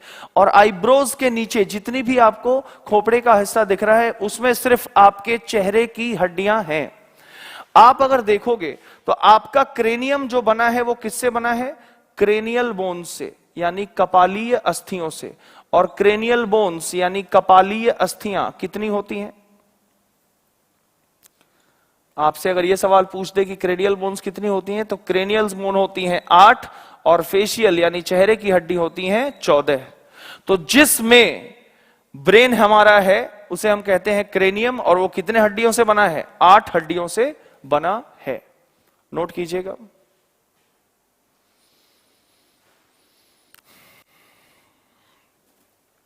आपसे इतना ज्यादा नहीं पूछता। अब जैसे क्रेनियम में वो 8 हड्डियां कौन है, फेशियल में वो 14 हड्डियां कौन है, ये हम कंकाल तंत्र में डिस्कस करेंगे।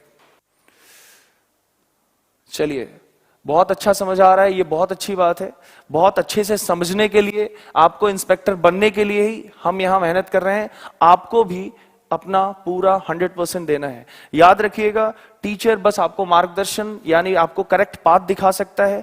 आपके रिजल्ट में 99% सब आपकी ही मेहनत होती है, 1% जस्ट हमारा योगदान, हमारा पाथ फॉलोइंग होता है। चलिए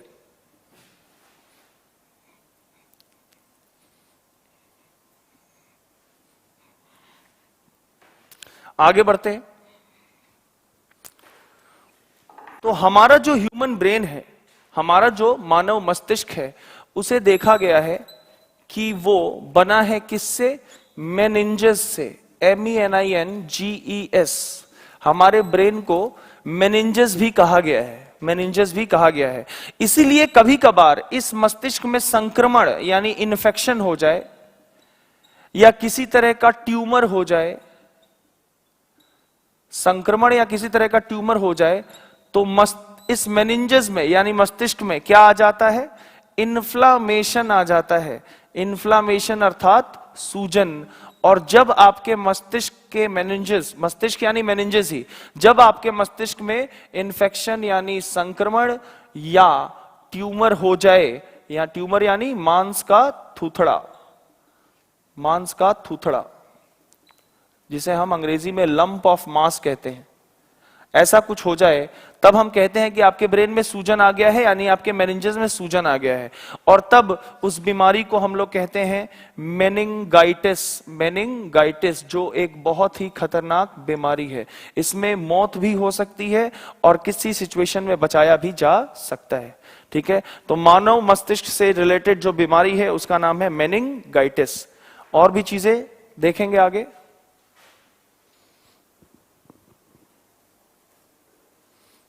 बढ़िया जा रहा है।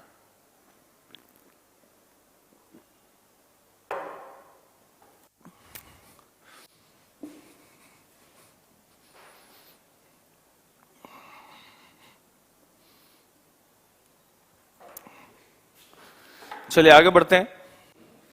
अब अगर हमने देखा कि हमारा ह्यूमन ब्रेन को ही क्या कहा गया? मेनिंजेस। तो ये जो मेनिंजेस है ये बना है 3 लेयर से। It is made up of 3 different layers. 3 अलग अलग तरीकों के लेयर्स से बना है। ठीक है, उन 3 लेयर का क्या नाम है? उन 3 लेयर का नाम है ड्यूरा मैटर, ड्यूरा मैटर, दूसरे का नाम है पाया मैटर, और तीसरे का नाम है एरेक्नॉइड मैटर। एरेक्नॉइड मैटर, जिसमें ड्यूरा मैटर को हम लोग कहते हैं दृढ़ तानिका, दृढ़ तानिका। पाया मैटर को हम लोग कहते हैं मृदु तानिका, मृदु तानिका। और एरेक्नॉइड मैटर को हम लोग कहते हैं जाल तानिका, जाल तानिका। ठीक है, तो नाम में ही थोड़ा थोड़ा आपको कुछ क्लियर हो रहा होगा। फिर भी मैं आपको बता दूं कि आपके मस्तिष्क के 3 लेयर कौन कौन सा? ड्यूरा, पाया और एरेक्नॉइड मैटर, जिसे हम दृढ़ तानिका, मृदु तानिका और क्या कहते हैं? जाल तानिका। ड्यूरा मैटर जो होता है वो थिक एंड फाइब्रस होता है, मतलब मोटा और रेशेदार। रेशेदार, मोटा है, रेशेदार है, इसीलिए दृढ़ है, मतलब मजबूत है।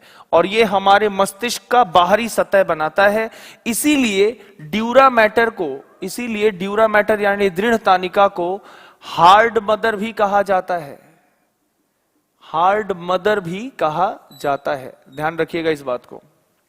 उसके बाद जो अगला लेयर है उसे हम कहते हैं पाया मैटर यानी मृदु तानिका। ये बहुत ही पतला होता है, very thin and connective. Connective यानी जोड़ने वाला। किसको जोड़ता है? दृढ़ तानिका और जाल तानिका को। किससे? खुद से। और ये बहुत ही पतला होता है। ठीक है, एरेक्नॉइड मैटर जो है वो पतला होता है लेकिन वैस्क्यूलर होता है। वैस्कुलर होने का मतलब इनमें नलियां होंगी यानी डक्ट्स होंगे, जिससे क्या पास करेगा, द्रव पास कर सकता है यानी लिक्विड पास कर सकता है। तो वो कौन सा लिक्विड है जो पास करेगा, वो हम देखते हैं। इसीलिए इसका नाम जाल तानिका भी है। हम जानते हैं कि नेट यानी जाली में कोई भी चीजें आगे पीछे जा सकती है। ठीक है, चलिए, तो arachnoid matter thin and vascular मतलब पतली और नलिकाओं से बनी हुई, जिससे द्रव पास कर सकता है। इसीलिए इसको हम कहते हैं, एरेक्नॉइड मैटर को यानी कि जाल तानिका को क्या कहा गया, सॉफ्ट मदर, कोमल माता और दृढ़ माता। तो ब्रेन के तीन हिस्से कौन कौन, ड्यूरा, पाया, एरेक्नॉइड, जिसमें ड्यूरा मैटर मोटा और रेशेदार होता है, दृढ़ तानिका हिंदी में कहते हैं, इसे हार्ड मदर इंग्लिश में कहते हैं। पाया मैटर बहुत पतला और जोड़ने वाला उत्तक से बना होता है यानी ब्लड वगैरह से, और इसे हम पाया मैटर कहते हैं, पाया मैटर कहते हैं। और सबसे नीचे वाले लेयर को हम कहते हैं एरेक्नॉइड मैटर यानी जाल तानिका, और ये पतला और नलिकाओं से बनी होती है, जिससे द्रव पास कर सकता है, इसीलिए इसे हम सॉफ्ट मदर भी कहते हैं। ठीक है, तो ये हमारे थे ब्रेन के तीन लेयर्स, जिसे हम ड्यूरा मैटर, पाया मैटर और एरेक्नॉइड मैटर कहते हैं। अब ध्यान दीजिएगा कि हमारे ब्रेन के जो तीन लेयर्स हैं, उसमें ऊपर और बीच वाले के बीच में कुछ जगह खाली बचती है, कुछ जगह खाली बचती है। इस खाली जगह को कहा जाता है सब ड्यूरल स्पेस, सब ड्यूरल स्पेस। वैसे ही पाया मैटर और एरेक्नॉइड के मैटर के बीच में भी खाली जगह होती है, जिसे कहा जाता है सब एरेक्नॉइड स्पेस। ठीक है, पहले और दूसरे के बीच में जगह, उसका नाम सबड्यूरल स्पेस, और दूसरे और तीसरे के बीच में जगह, उसका नाम सब एरेक्नॉइडल स्पेस। और इन खाली जगहों में होता क्या है, तो इन खाली जगहों में होता है CSF। CSF मतलब सेरिब्रो स्पाइनल फ्लूइड। ये एक ऐसा द्रव्य है जो सेरिब्रो यानी मस्तिष्क, स्पाइनल यानी मेरुरज्जा के बीच न्यूरल सिग्नल्स को, मस्तिष्क के इन तीन लेयरों को पार करते हुए शरीर के हर एक कोने तक संदेश को पहुंचाने में मददगार है। सो सेरिब्रो स्पाइनल फ्लूइड वो द्रव्य है जो इन मस्तिष्क के तीन लेयरों के बीच रहती है, और ये कहां तक बहती है, मस्तिष्क से लेके मेरुरज्जा के बीच। इसका कार्य क्या है, व्हाट इज इट्स फंक्शन, तो it's main function is to pass neural signals from brain to spinal cord। मस्तिष्क से लेके स्पाइनल कॉर्ड के बीच में नर्वस सिग्नल्स को यहां से वहां तक पहुंचाने में मददगार है सेरिब्रो स्पाइनल फ्लूइड यानी CSF। राकेश, प्रियंका, सभी को नमस्कार। I hope the classes are going well and you are understanding. सभी को समझ में आ रही होगी। ठीक है, नोट कीजिए इसे, फिर और आगे चलते हैं और देखते हैं ह्यूमन ब्रेन के बारे में।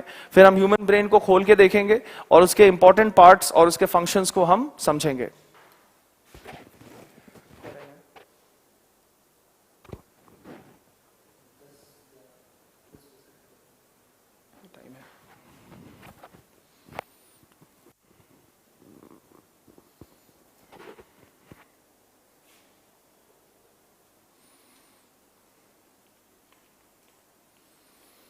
मनोहर, मुकेश, कृष्णा, सभी को गुड मॉर्निंग।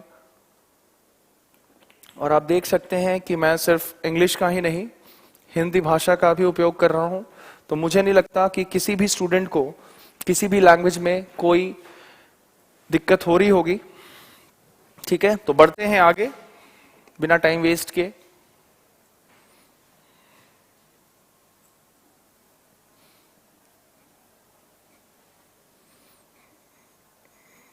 देखिए कितने सारे क्वेश्चंस हैं इसके अंदर।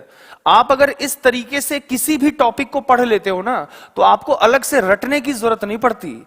आपको बस वो लिंक समझना चाहिए कि ये इससे जुड़ा हुआ है, इसका कार्य ये है।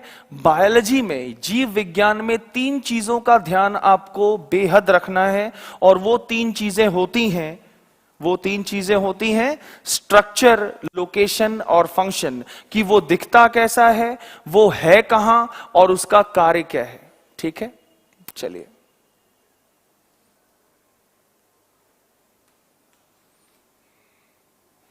New hope has a questions कि sir there are gaps between axons. चलिए, आप प्लीज मत करें, आपका हक है पूछना और मेरा कार्य है आपके सवाल का जवाब देना।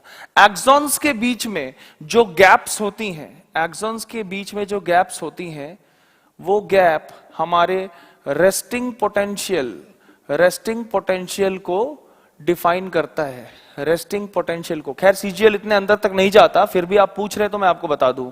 एक्शन के बीच में जो गैप्स है वो रेस्टिंग पोटेंशियल को और एक्साइटिंग पोटेंशियल दोनों के लिए डिफाइंड है। रेस्टिंग पोटेंशियल क्या है और एक्साइटिंग पोटेंशियल क्या है, दोनों बातों को समझिएगा। रेस्टिंग पोटेंशियल जब कोई कार्य नहीं हो रहा और एक्साइटिंग पोटेंशियल जब कोई कार्य हो रहा है, तो कार्य ना होने से लेके कार्य होने तक के बीच में जो स्टिम्युलेशन होता है किसका, न्यूरल सिग्नल का, वो इस गैप के बीच में ही होता है। तो अगर एक्सन और एक्सन के बीच में वो गैप ना रहे तो न्यूरल सिग्नल्स एक जगह से दूसरे जगह तक सर्कुलेट नहीं हो पाएंगे। That is why there are gaps between axons. Clear?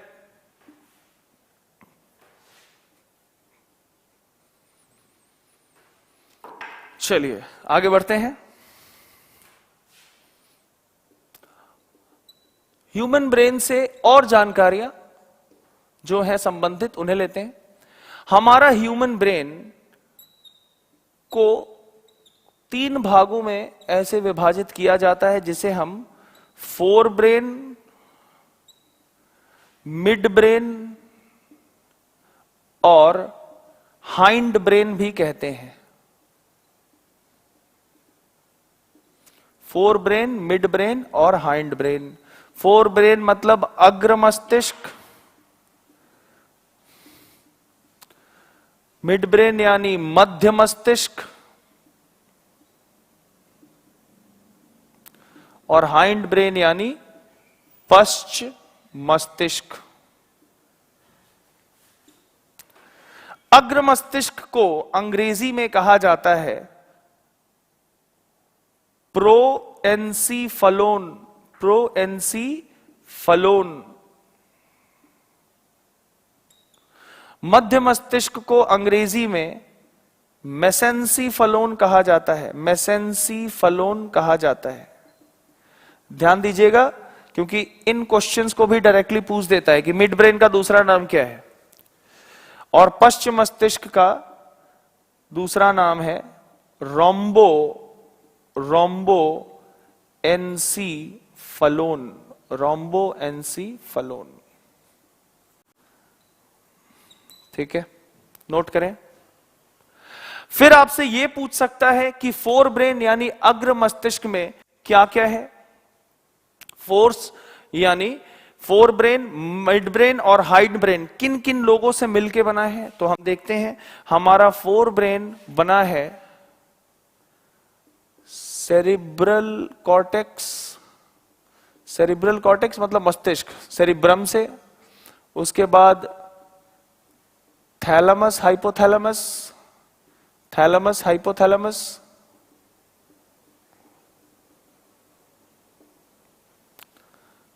हमारा जो हाइंड ब्रेन है वो बना है सेरिबेलम, जिसे हम छोटा मस्तिष्क कहते हैं। फिर बना है वो पोन्स वेरियोली से। ये जो सारे नाम हैं इनके हिंदी नहीं होते। पोन्स वेरियोली का हिंदी पोन्स वेरियोली ही है और मेड्यूला ओब्लोंगाटा का हिंदी मेड्यूला ओब्लोंगाटा ही है। तो पोन्स, हाइंड ब्रेन हमारा बना है सेरिबेलम, जिसे हम छोटा मस्तिष्क भी कहते हैं, और सेरिब्रम यानी मस्तिष्क कहते हैं। तो सेरिब्रम के बाद दूसरा अगर कोई बड़ा है तो वो सेरिबेलम है। तो सेरिब्रम है फोर ब्रेन में यानी अग्र मस्तिष्क में, थैलेमस हाइपोथैलेमस है फोर ब्रेन में, हाइंड ब्रेन में है सेरिबेलम, पोन्स वेरियोली, मेड्यूला और मेड्यूला ओब्लोंगाटा। और मिड ब्रेन कॉर्पोरा क्वाड्रीजेमिना, इससे बना है। कॉर्पोरा क्वाड्रीजेमिना मतलब जैसे पीनियल ग्लैंड है, पीनियल ग्रंथि, आती है उसी में, ठीक है। तो मिड ब्रेन को हम लोग कॉर्पोरा क्वाड्रिजेमिना, मिड ब्रेन में कौन कौन है? कॉर्पोरा क्वाड्रिजेमिना है। हाइंड ब्रेन में कौन है? सेरिबेलम, पोन्स वेरियोली, मेडुला ओब्लोंगाटा, और फोर ब्रेन में है सेरिब्रल कॉर्टेक्स, थैलेमस और हाइपोथैलेमस। अब इन सारे हिस्सों का हमें एक एक करके फंक्शन देखना है, जो हम ब्रेन बना के और किस हिस्से का क्या फंक्शन है वैसे समझेंगे, ठीक है।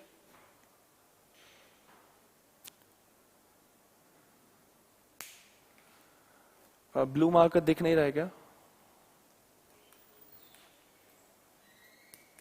चलिए मैं एक बार इसे फिर से ब्लैक में लिख देता हूं, ध्यान दीजिएगा। सेरिब्रल कॉर्टेक्स, थैलामस,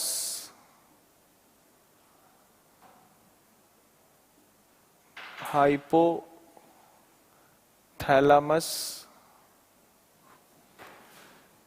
बीच वाले को कहते हैं कॉर्पोरा, कॉर्पोरा क्वाड्रिजेमिना,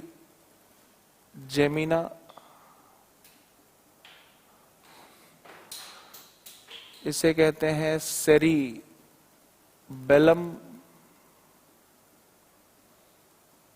इसे कहते हैं पोन्स वेरियोली,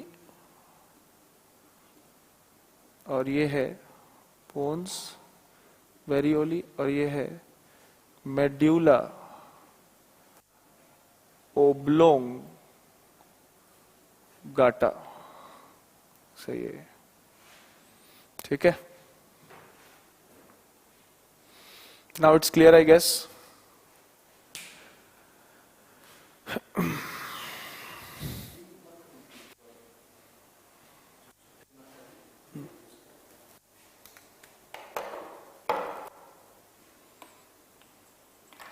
नोट कीजिए।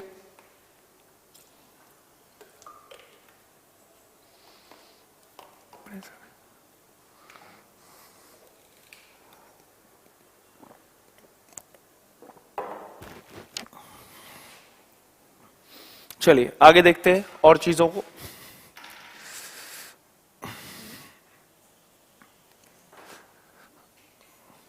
अब हम ब्रेन को देखते हैं डायरेक्टली और उसके फंक्शंस को फिर समझते हैं, तो सारी चीजें क्लियर हो जाएंगी, है ना।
चलिए, तो ये है हमारा क्या? Human brain. अब इसमें हम देखते हैं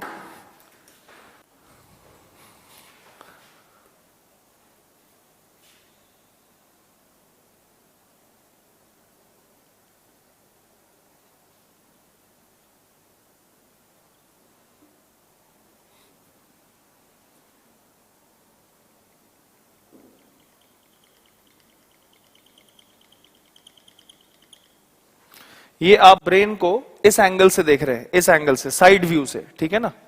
ये है हमारे सामने आंखें, ये जो आपको रेड में दिख रही है वो हमारी आंखें हैं, ठीक है।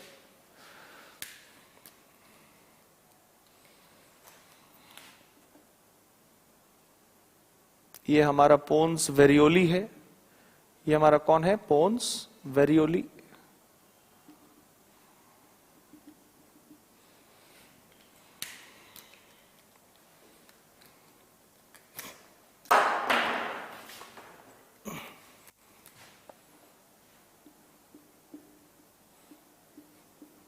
और ये है हमारा मेड्यूला ओब्लोंगाटा, ये हमारा मेड्यूला ओब्लोंगाटा, जो आप देख पा रहे हैं कि ऐसा लग रहा है कि ये किसका काम कर रहा है, कनेक्टर का काम कर रहा है, यानी किसको कनेक्ट करने का काम कर रहा है, ये कनेक्ट करने का काम कर रहा है ब्रेन को किसके साथ, स्पाइनल कॉर्ड के साथ। नीचे कौन है, स्पाइनल कॉर्ड यानी मेरु रज्जा, ऊपर कौन है, हमारा मस्तिष्क।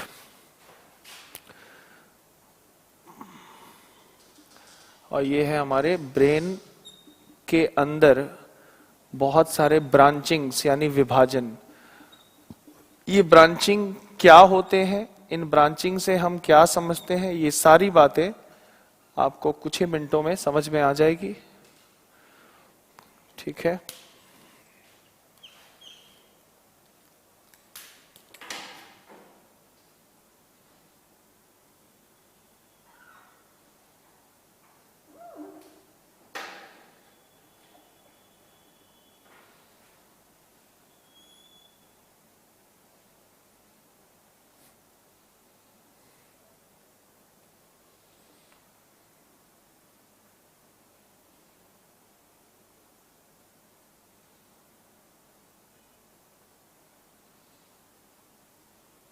ये हमारा थैलेमस और हाइपोथैलेमस है। ठीक है, और इसी के ठीक बीचों बीच होता है हमारा पीनियल ग्लैंड यानी पीनियल ग्रंथि। ठीक है, ये हमारे मस्तिष्क के विभाजन है। अगर आपने कभी गूगल वगैरह पे ब्रेन को अपने देखा होगा तो आपको बहुत ही जटिल यानी कॉम्प्लेक्स आपको देखा होगा, और ऐसा लगा है कि मस्तिष्क में बहुत सारे कीड़े चल रहे हैं, लेकिन वो कीड़े नहीं है, वो क्या है, हमारे ब्रेन के विभाजन है, ब्रांचिंग्स हैं। उन ब्रांचिंग को हम गाइरस कहते हैं, उन ब्रांचिंग को हम क्या कहते हैं, गाइरस कहते हैं। लेकिन जो मेन ब्रांचिंग होती है, जो प्राथमिक ब्रांचिंग होती है, जो स्टार्टिंग में होती है, उस मेन ब्रांचिंग को हम क्या कहते हैं, उसे हम सल्कस कहते हैं।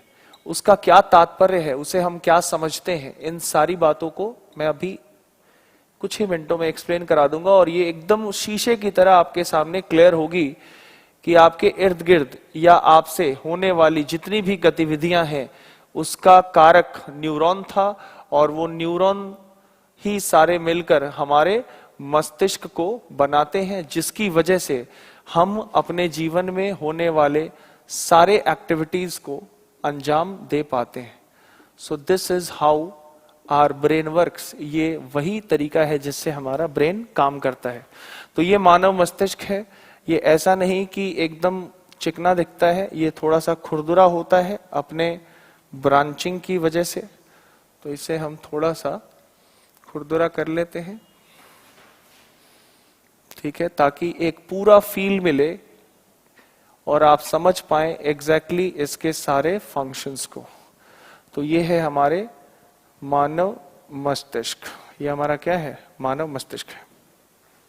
अब मैं इसके सारे इंपॉर्टेंट पार्ट्स को लेबल करता हूं और इसके पॉइंट्स को समझाता हूं। ठीक है, तो ये जो आपको दिख रहा है पार्ट, ये पार्ट जो आपको दिख रहा है, इसे हम कहते हैं सेरिब्रम। इसे हम क्या कहते हैं, इसे हम कहते हैं सेरिब्रम, इसे हम कहते हैं सेरिबेलम, इसे हम कहते हैं मेड्यूला, मेड्यूला ओब्लोंगाटा, इसे कहते हैं हम पोन्स वेरियोली। ठीक है, ये हमारे हुए कौन, थैलेमस और हाइपोथैलेमस, हाइपोथैलेमस। ठीक है, हाइपोथैलेमस के बारे में आपसे वजन पूछता है। हाइपोथैलेमस का वजन याद रखें 4 ग्राम होता है, 4 ग्राम। ठीक है ना, बाकी का आपसे नहीं पूछता, इसलिए क्योंकि हाइपोथैलेमस सेंटर है आपके प्यार, नफरत, ईर्ष्या, गुस्सा, अचानक गुस्सा का केंद्र है वो हाइपोथैलेमस, ठीक है। और थैलेमस रिले सेंटर कहा जाता है। थैलेमस को हम लोग क्या कहते हैं? थैलेमस को हम लोग रिले सेंटर कहते हैं। RELAYCENTRE, रिले सेंटर मतलब एक ऐसा चेक पॉइंट जिसको होके ही कोई भी न्यूरल सिग्नल गुजरेगा। समझ पा रहे हैं, नहीं समझ पा रहे हैं कि थैलेमस क्या है? एक रिले सेंटर है। रिले सेंटर का मतलब है वो एक ऐसा पॉइंट है जिससे होके ही कोई ना कोई सिग्नल आर पार होगा। ब्रेन से दूसरे हिस्से तक गया तो थैलेमस होके जाएगा, बाकी हिस्से से ब्रेन तक आया तब भी थैलेमस होके जाएगा। मतलब इस चेक पॉइंट को क्रॉस करके अगर नहीं गया तो वो सिग्नल प्रॉपर नहीं होगा। ये खासियत है थैलेमस का। हाइपोथैलेमस का काम है हमारा एंगर कंट्रोल, रेज, वो सब कंट्रोल करता है। वो सारे एक एक करके हम आते हैं, है ना। अभी सिर्फ आप फोकस करेंगे हमारे ब्रेन के इंपॉर्टेंट पार्ट्स, जैसे ये हुआ हमारा मस्तिष्क, ये वाला हिस्सा हुआ हमारा मस्तिष्क यानी सेरिब्रम। थैलेमस आपने देख लिया, हाइपोथैलेमस आपने देख लिया। सेरिबेलम हुआ ये जो पोर्शन है ये हमारा सेरिबेलम है। ये हमारे पोन्स वेरियोली और ये हमारे मेड्यूला ओब्लोंगाटा, ठीक है। अब अगर हम अपने सेरिब्रम को देखें,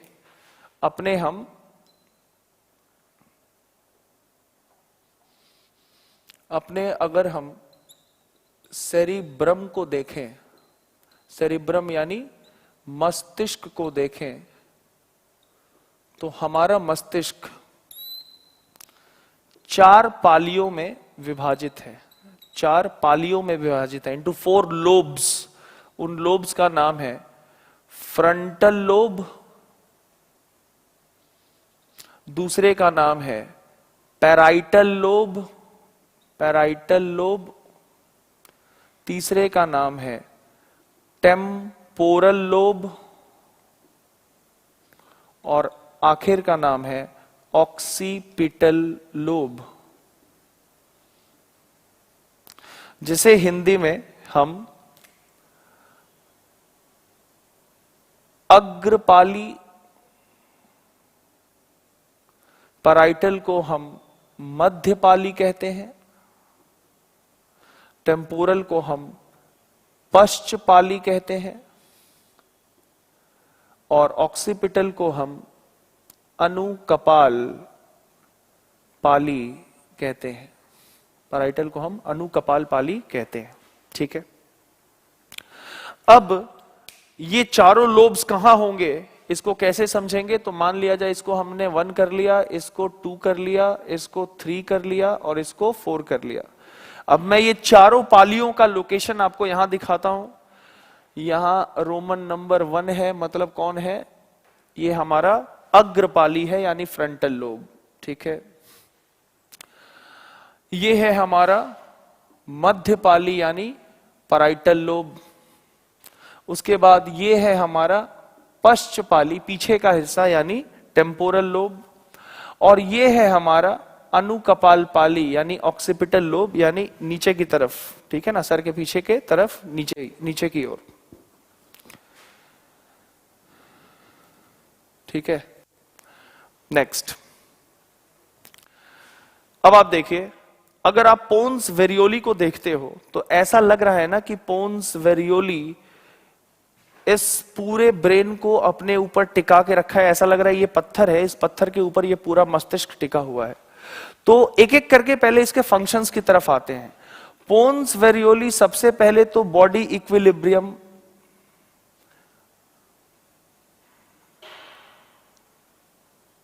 को सपोर्ट करता है, साथ ही साथ कफिंग, स्नीजिंग,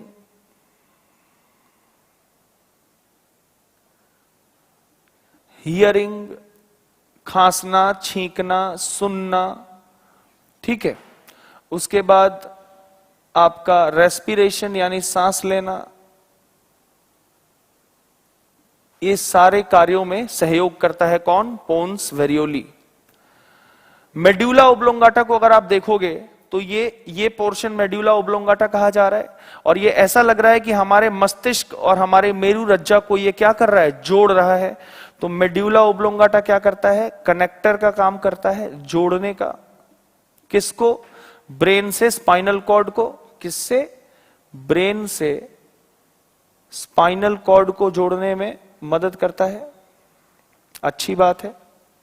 साथ ही साथ इसका और काम क्या है, निगलने में मदद करना, स्वॉलोइंग में, सांस लेने में यानी रेस्पिरेशन में, पाचन में यानी डाइजेशन में, ठीक है। इन सारी चीजों में मदद करता है कौन, मेड्यूला ओब्लोंगाटा, गले के इस हिस्से के, ठीक है। अब आते हैं हम अपने इन चार भागों की ओर, जिसे कौन बना है, सेरिब्रम बना है। सेरिब्रम यानी मस्तिष्क, और सेरिबेलम मतलब छोटा मस्तिष्क। It is called small brain. Cerebellum का दूसरा नाम स्मॉल ब्रेन भी है। इसे हिंदी में आप छोटा मस्तिष्क भी कह सकते हैं। सेरिबेलम छोटा मस्तिष्क,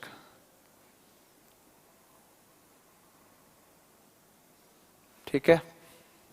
अब हम अपने सेरिब्रम के वो चारों lobes, frontal lobe, temporal lobe, parietal lobe, frontal lobe, parietal lobe, temporal lobe और ऑक्सीपिटल लोब, अग्रपाली, मध्यपाली, पश्चपाली और अनुकपाल पाली के फंक्शंस यानी कार्यों को देखते हैं, तो इससे हमें समझ में आ जाएगा कि क्या हो रहा है, ठीक है। चलिए, फ्रंटल लोब यानी हमारा अग्रपाली, ये रेस्पॉन्सिबल है इंटेलिजेंस से, बुद्धिमत्ता से, इंटेलिजेंस। अगर आप सारी चीजें समझ पा रहे हैं तो वो इसलिए समझ पा रहे हैं क्योंकि आपका अग्रपाली काम कर रहा है। साथ ही साथ आपके दिमाग में कोई भी आइडिया या कोई भी थॉट यानी सोच आता है तो आपका कौन सा पाली काम कर रहा है, अग्रपाली काम कर रहा है। आप अगर क्रिकेट खेल पा रहे हैं और क्रिकेट खेलते वक्त उंगलियां और आपके हाथ किस तरीके से मोड़ना चाहिए ये सब समझ पा रहे हैं, तो ये आप अपने मस्तिष्क के अग्रपाली के वजह से समझ पा रहे हैं, यानी फ्रंटल लोब की वजह से। साथ ही साथ लड़कियां अगर मेहंदी को लेके ऐसे एक बार में डिजाइन बना पा रही हैं, तो उस समय वो जो डिजाइन बन पा रही है वो इसके वजह से बन पा रही है कि आपके मस्तिष्क का अग्रपाली काम कर रहा है। तो फ्रंटल लोब का फंक्शन क्या है, intelligence, idea, thoughts, creative art. Clear है? सोच और आइडिया, क्रिएटिव आर्ट और इंटेलिजेंस, बुद्धिमत्ता। तो फ्रंटल लोब क्लियर। अब आते हैं हम अपने पैराइटल लोब की ओर। पैराइटल लोब की ओर अगर आप चलते हैं तो पैराइटल लोब क्या क्या करता है, पैराइटल लोब आपको दिशा यानी डायरेक्शन को समझने में मदद करता है।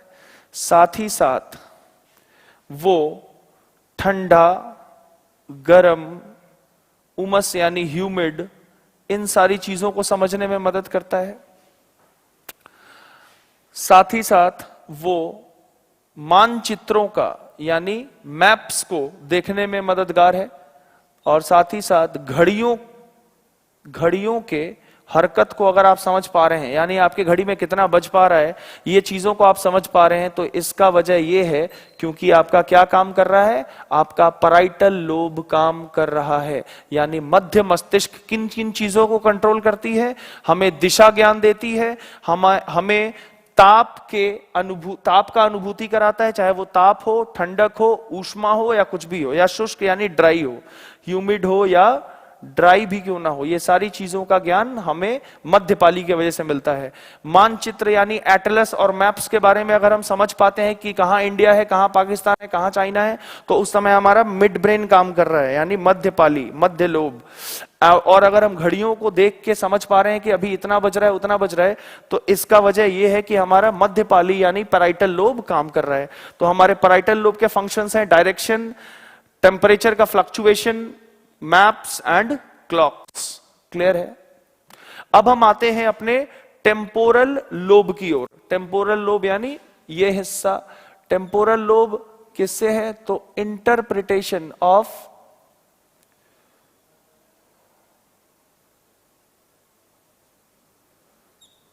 इसे कहते हैं इंटरप्रिटेशन ऊपर कट जाएगा ना।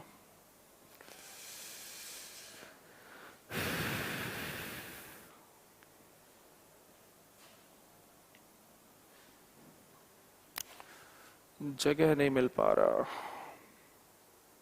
चलिए, फ्रंटल लोब तो क्लियर है आपको, फ्रंटल लोब के ये फंक्शंस हैं, पैराइटल लोब के ये फंक्शंस हैं। अब हम आते हैं टेम्पोरल लोब की ओर। तो टेम्पोरल लोब के फंक्शंस में यहां लिख रहा हूं, देखिए इसके फंक्शंस क्या हैं। तो इसका फंक्शन है इंटरप्रिटेशन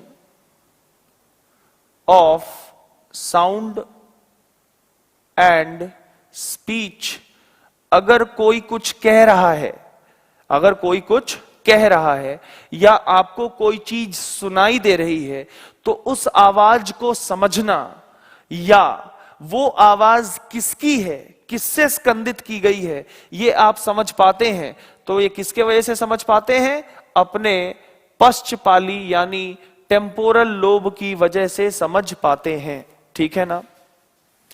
आखिर में बचा आपका आखिरी पाली, जिसे हम हिंदी में अनुकपाल पाली कहते हैं।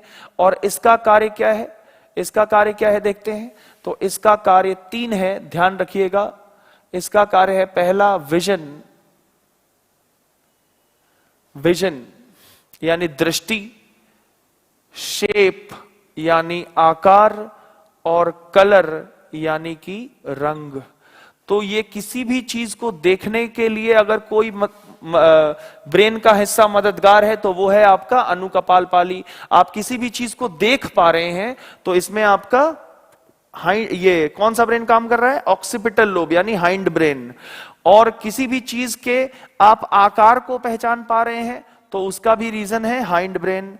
और किसी भी चीज के कलर को आप पहचान पा रहे हैं तो इसका भी रीजन है आपका हाइंड ब्रेन का कौन सा पाली? अनुकपाल पाली यानी ऑक्सीपिटल लोब।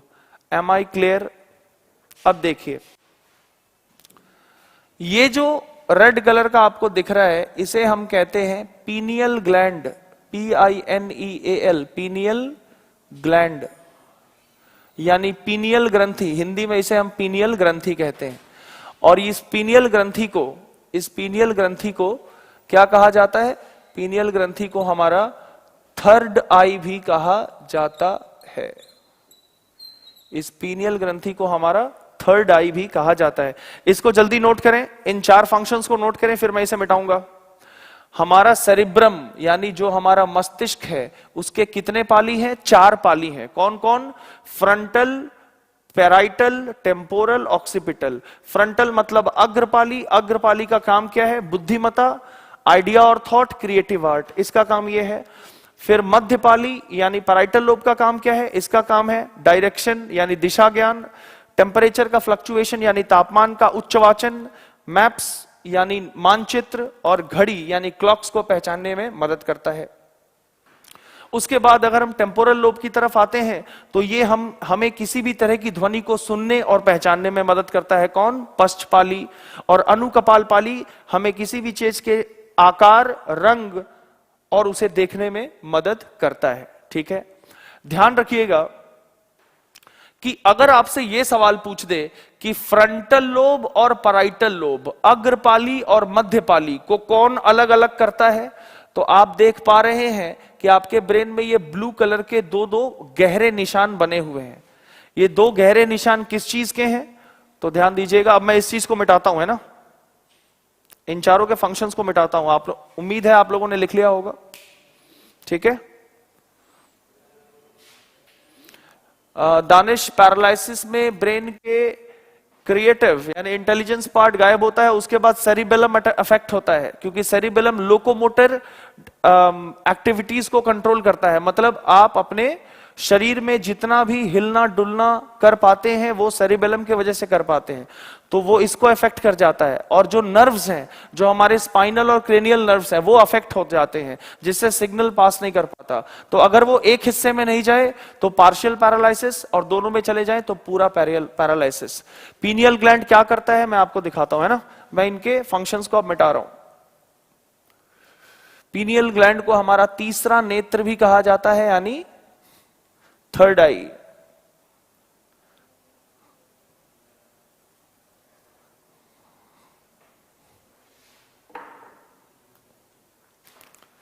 पीनियल ग्लैंड को थर्ड आई इसलिए कहा जाता है क्योंकि वो दो चीज सिक्रीट करता है, दो चीजों का स्राव करता है, जिसे कहते हैं मेलाटोनिन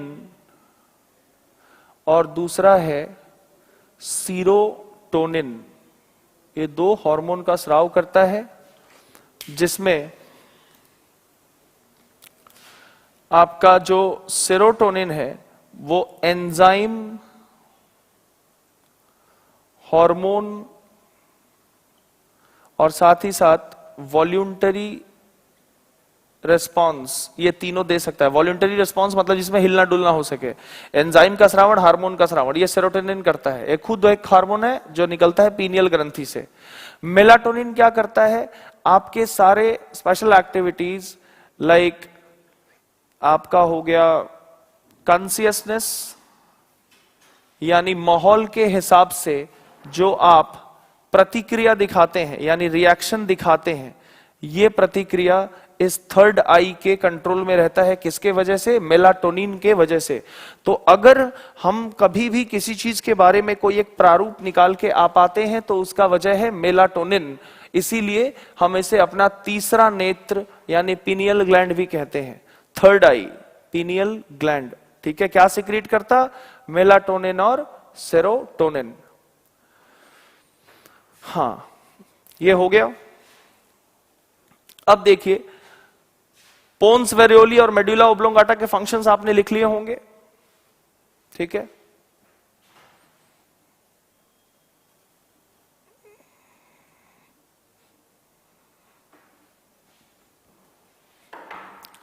सेरिबेलम को हम क्या कहते हैं? छोटा मस्तिष्क भी कहते हैं, छोटा मस्तिष्क भी कहते हैं सेरिबेलम को। सेरिबेलम का कार्य क्या है?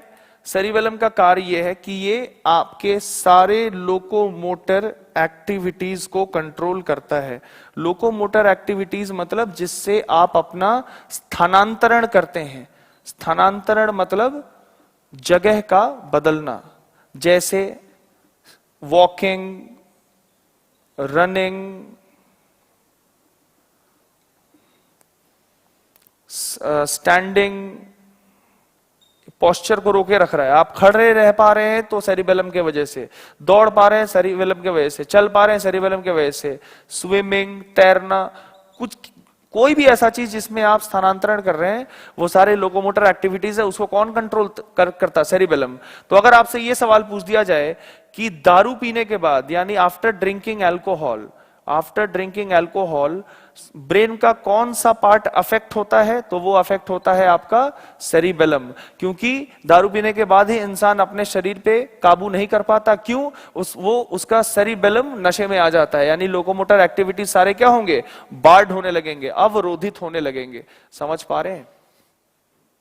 क्लियर है?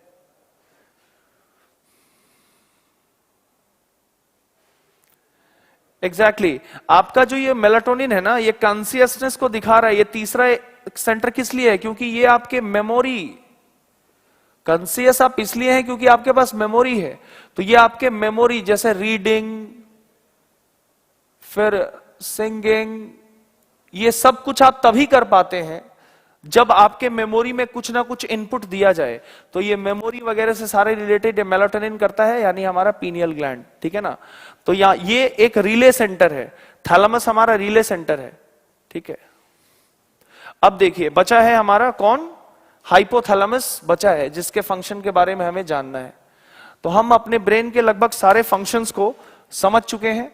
बचा है हमारा हाइपोथैलेमस, उसे भी हम समझते हैं। और फिर हम एक छोटा सा टॉपिक है ब्रेन के इस ब्रांचिंग्स के बारे में, उसके बारे में हम पढ़ेंगे। हाइपोथैलेमस का काम है आपका इमोशनल एक्टिविटीज को कंट्रोल करना। कौन से एक्टिविटीज को?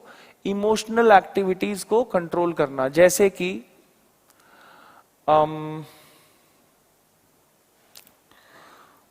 हो गया आपका एंगर, गुस्सा, अत्यधिक गुस्सा यानी रेज, प्यार यानी लव, नफरत यानी हेट्रेड। समझ पा रहे हैं? तो ये anger, rage, love, hatred, greed यानी लालच, ये सारी जो चीजें हैं, इन सब चीजों को कंट्रोल करता कौन? हमारा हाइपोथैलेमस। थैलेमस क्या था? तो थैलेमस हमारा एक रिले सेंटर था। थैलेमस हमारा क्या था? एक रिले सेंटर। रिले सेंटर होने का मतलब ये होता है, ये एक ऐसा चेक पॉइंट है, ये एक ऐसा चेक पॉइंट है जिसमें सारे सिग्नल्स को क्रॉस होके ही जाना है। किसके बीच? ब्रेन और स्पाइनल कॉर्ड के बीच। अगर ब्रेन से स्पाइनल कॉर्ड और स्पाइनल कॉर्ड और ब्रेन के बीच में कोई भी मैसेज इधर उधर जा रहा है तो उसे एक चेक पॉइंट से होके गुजरना पड़ेगा, और वो चेक पॉइंट कौन है? हमारा थैलेमस। इसीलिए थैलेमस को क्या कहा जाता है? रिले सेंटर भी कहा जाता है। तो मुझे उम्मीद है कि नर्वस सिस्टम से आने वाले जितने भी क्वेश्चंस हैं, ये सारी चीजें आप बता पाएंगे। पिट्यूटरी ग्लैंड जस्ट इसके पीछे लोकेटेड होती है, एंटीरियर पिट्यूटरी और पोस्टीरियर पिट्यूटरी। इसीलिए ये यहां पे दिखाया नहीं जा सकता क्योंकि सामने ये ठीक हाइपोथैलेमस और थैलेमस के पीछे लोकेट होती है पिट्यूटरी ग्लैंड, जिसे हम पीयूष ग्रंथि कहते हैं। पिट्यूटरी ग्लैंड जो होती है इस हाइपोथैलेमस थैलेमस के पीछे लोकेटेड होती है पिट्यूटरी ग्लैंड, और इसे हम क्या कहते हैं? पीयूष ग्रंथि। ठीक है।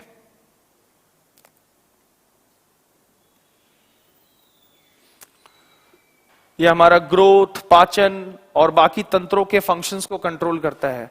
अल्जाइमर्स डिजीज एक ऐसी डिजीज है जिसमें न्यूरल सिग्नल्स प्रॉपरली नहीं आते। जैसा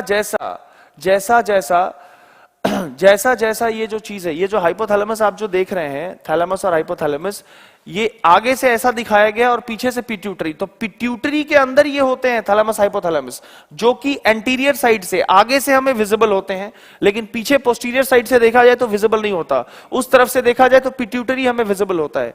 इसीलिए मैंने कहा कि ये आपके ब्रेन का क्या है? साइड व्यू है। तो साइड व्यू से हमें हाइपोथैलेमस थैलेमस हमने ऐसे दिखा दिया, लेकिन थैलेमस और hypothalamus located with in anterior pituitary, जिसके फंक्शंस ये सब हैं जो हमने समझा है। ठीक है। अल्जाइमर्स डिजीज मैंने बताया। अल्जाइमर्स डिजीज एक ऐसी डिजीज है जिसमें ब्रेन के जो सिग्नल्स हैं वो सारे इधर से उधर, पीयूष ग्रंथि is also called the master gland of the body. जो हमारा जो पीयूष ग्रंथि है उसके बारे में तो मैंने आपको बता ही दिया। अल्जाइमर्स जो डिजीज के बारे में बात हो रही थी, अल्जाइमर्स के बारे में मैं बता दूं कि जब न्यूरल सिग्नल्स प्रॉपर्ली कोऑर्डिनेट नहीं होते हैं किसके किसके बीच? ब्रेन और स्पाइनल कॉर्ड के बीच, तब इसको अल्जाइमर्स फर्स्ट स्टेज कहा जाता है। लेकिन अगर वो बार बार रिपीट होने लगे या उस लॉस ऑफ मेमोरी का ट्रांजिशन बहुत ज्यादा होने लगे तो इन सब चीजों को ये करेगा। Hypothalamus also thalamus and hypothalamus also controls anger, thirst. आपका ये जो टेम्पोरल लोब है यानी पश्चपाली, ये टेम्पोरल लोब हंगर और थ्रस्ट को कंट्रोल करती है। भूख और प्यास, हंगर, थर्स्ट, इन सबको कंट्रोल करता है कौन? Temporal lobe. ठीक है। अब आपको एक और बात जो बतानी थी उसे आप एक बार देख लें। अगर हम ब्रेन को ऊपर से देखें तो हमारा ब्रेन कुछ ऐसा दिखेगा, और इसमें जो प्राथमिक ब्रांचिंग्स होंगी, जो पहली ब्रांचिंग होगी उसे हम कहते हैं क्या? Sulcus, SULCUS, sulcus. और इसमें से अगर सेकेंडरी ब्रांचिंग हुई, इनमें से अगर सेकेंडरी ब्रांचिंग हुई तो इसे हम कहते हैं गाइरस, GYRUS, गाइरस। ठीक है। तो प्राथमिक ब्रांचिंग सल्कस और द्वितीयक ब्रांचिंग गाइरस। तो सल्कस तो भगवान सबके शरीर में, सबके मस्तिष्क में डाल के भेजता है। गाइरस का मतलब जितना ज्यादा ब्रांचिंग है मतलब उतना ज्यादा, हर एक गाइरस क्या डिनोट करता है? एक इंफॉर्मेशन को जो आप जानते हैं। अगर एक नवजात शिशु का, न्यू बॉर्न बेबी का ब्रेन देखा जाए तो एग्जैक्टली ऐसा दिखता है, जिसमें हर एक गाइरस एक इंफॉर्मेशन को डिनोट करता है। वो कौन सा इंफॉर्मेशन? जैसा एक पैदा हुआ बच्चा को कोई रोना नहीं सिखाता, माता का स्तनपान करना नहीं सिखाता, पेशाब करना नहीं सिखाता, तो ये सारी चीजें, सांस लेना नहीं सिखाता, तो ये सारी चीजें कौन कंट्रोल कर रहा है? गाइरस। मतलब ये जो सारे इंफॉर्मेशन है वो पैदाइशी है, पहले से लेके आया है। मतलब शरीर में, हमारे मस्तिष्क में जितने भी मोड़ बनेंगे, जितने भी ब्रांचिंग्स होंगे, ये जो आप बहुत सारे ब्रांचिंग्स देख रहे हैं, जितने भी ब्रांचिंग्स आप देख रहे हैं, वो एक क्या है? वो एक क्या है? इंफॉर्मेशन यानी संदेश है। तो आज अगर आप अपना ब्रेन देखोगे तो वो ऐसा दिखेगा। मतलब इसमें बहुत सारे इंफॉर्मेशन है। इंफॉर्मेशन जैसे कपड़ा पहनना, बाहर जाना, मोबाइल पे बात करना, व्हाट्सएप चलाना, फेसबुक चलाना, उठना, नहाना, खाना पीना, ये सारे इंफॉर्मेशन आपने धीरे धीरे सीखे हैं। और जैसे जैसे आप चीज सीखते गए, आपके ब्रेन में सेकेंडरी ब्रांचिंग बनता गया, यानी गाइरस बनता गया। तो ये जो प्राइमरी ब्रांचिंग है उसे हम क्या कहते हैं? सल्कस। तो इस ब्रांचिंग को हम लोग कहते हैं केंद्रीय सल्कस यानी सेंट्रल सल्कस। ये हमारा केंद्रीय सल्कस है, जो ऊपर से देखने में आपको यहां दिखेगा, ये सल्कस ऐसे दिखेगा। लेकिन जब आप साइड से देखते हैं तो ये सल्कस आपको इधर दिखेगा, और ये केंद्र में है, इसीलिए हम इसे सेंट्रल सल्कस कहते हैं। और ये जो आपको दिख रहा है सल्कस, ये साइड में है, इसीलिए हम इसे कहते हैं लैटेरल सल्कस। लैटेरल सल्कस, ठीक है। तो अब अगर आपसे पूछा जाए कि सेंट्रल सल्कस का काम क्या है, यानी केंद्रीय सल्कस का काम क्या है, तो केंद्रीय सल्कस का काम है विभाजित करना। किसको? फ्रंटल और पैराइटल लोब को। मतलब अग्र और मध्य पाली को अगर विभाजित कोई करता है तो कौन करता है? सेंट्रल सल्कस यानी केंद्रीय सल्कस, ठीक है। वैसे ही लैटरल सल्कस,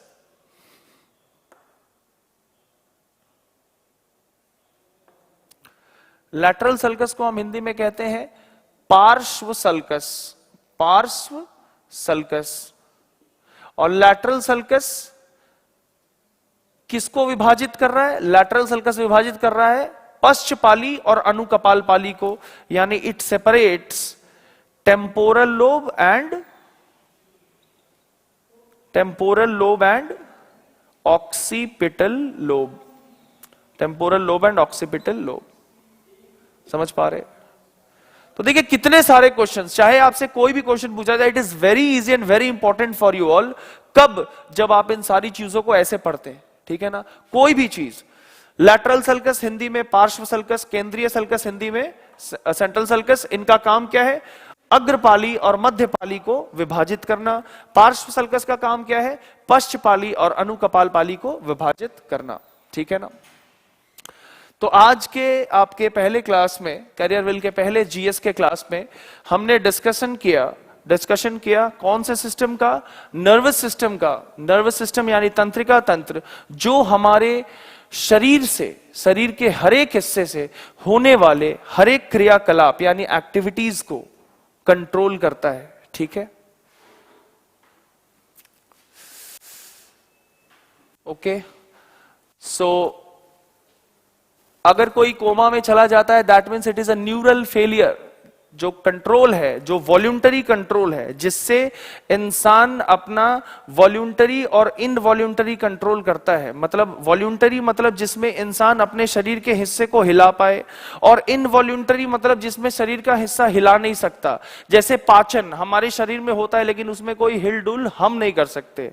तो मस्तिष्क पाचन को भी कंट्रोल करता है, लेकिन हिलाना उसका काम नहीं है। समझ पा रहे हैं आप? और वॉल्यूंटरी मतलब जिससे वो मोशन क्रिएट कर सके, यानी हरकत क्रिएट कर सके। आज के इस सेशन में हमने नर्वस सिस्टम के बारे में सारी चीजें डिफाइन कराई। Pradeep has a question. Sir नमस्कार। प्रदीप हैज अ क्वेश्चन कि sir which part of human brain controls interest? The part of human brain which controls interest is hypothalamus, ठीक है ना, secreted from pituitary gland. Cytoplasm का work क्या है आयशान Khan? Cytoplasm का work है कि वो हमारे जितने भी सिग्नल्स हैं या फिर जितने भी फंक्शंस हैं जो इंपॉर्टेंट ऑर्गन्स कर रहे हैं, उन सारे फंक्शंस को एक सेल से दूसरे सेल तक पहुंचाए, ठीक है। आज का ये फर्स्ट सेशन यानी नर्वस सिस्टम, तंत्रिका तंत्र, आपको कैसा लगा? So now I need response from my students जो ऑनलाइन है, कि आपको आज मैंने जो नर्वस सिस्टम पढ़ाई, तंत्रिका तंत्र पढ़ाई और उससे संबंधित जितनी भी जानकारियां दी, वो आप सबको कैसा लगा? How was the class today? How was your session? बताएं।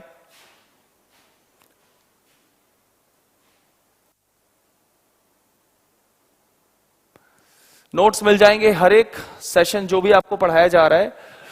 सो एक क्वेश्चन आखिरी लेते हैं दानिश का। सर, एमआरआई ब्रेन के लिए क्यों होता है? एमआरआई सिर्फ ब्रेन के लिए नहीं होता बेटा, एमआरआई हर एक बॉडी पार्ट के लिए हो सकता है। एमआरआई का फुल फॉर्म होता है magnetic resonance imaging. Magnetic resonance imaging मतलब विद्युत चुंबकीय तरंगों से आपके शरीर के हर एक हिस्से को स्कैन किया जाता है। हर एक हिस्से, किस हिस्से तक? उत्तक के लेवल तक, यानी टिश्यू लेवल तक उसको स्कैन किया जाता है। और हम उत्तक लेवल तक यानी टिश्यू लेवल तक अगर जाके किसी पार्ट को अगर हम स्कैन करते हैं तो आप समझ पा रहे हैं कि आखिर वो जो भी बीमारी होगी या जो भी उस बीमारी का वजह होगा वो सामने खुल के आ जाता है। तो सबसे पहले किया जाता है सीटी स्कैन, और उससे भी नहीं पता चला तो फिर एमआरआई यानी magnetic resonance imaging. So thank you everybody, Kishan, अंकित, सचिन।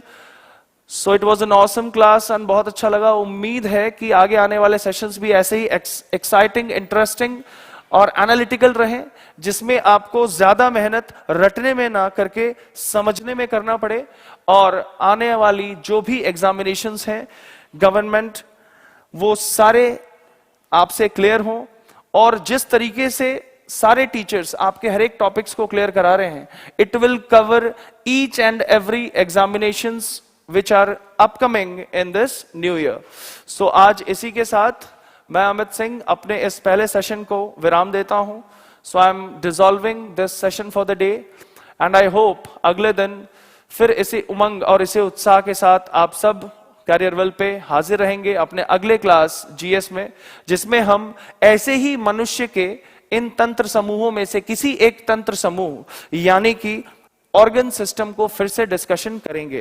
कुछ भी ऐसी चीज है जिसमें आपको कुछ पूछना हो या कुछ भी ऐसा चीज है जो ना समझ में आया हो, हमें तुरंत वहीं पूछें। आपके लिए ये आपका अधिकार है, आपका राइट है कि कुछ भी चीज आपको पढ़ाया जाए तो उससे संबंधित डाउट्स निकलेंगी, और जब डाउट्स निकलेंगी तो साथ साथ पूछा करिए, ठीक है? ओके, सो आज के लिए यहीं खत्म करते हैं, मिलते हैं अगले दिन। सभी को नमस्कार, शुक्रिया, शब्बा खैर, शुभ रात्रि, आपका दिन शुभ हो।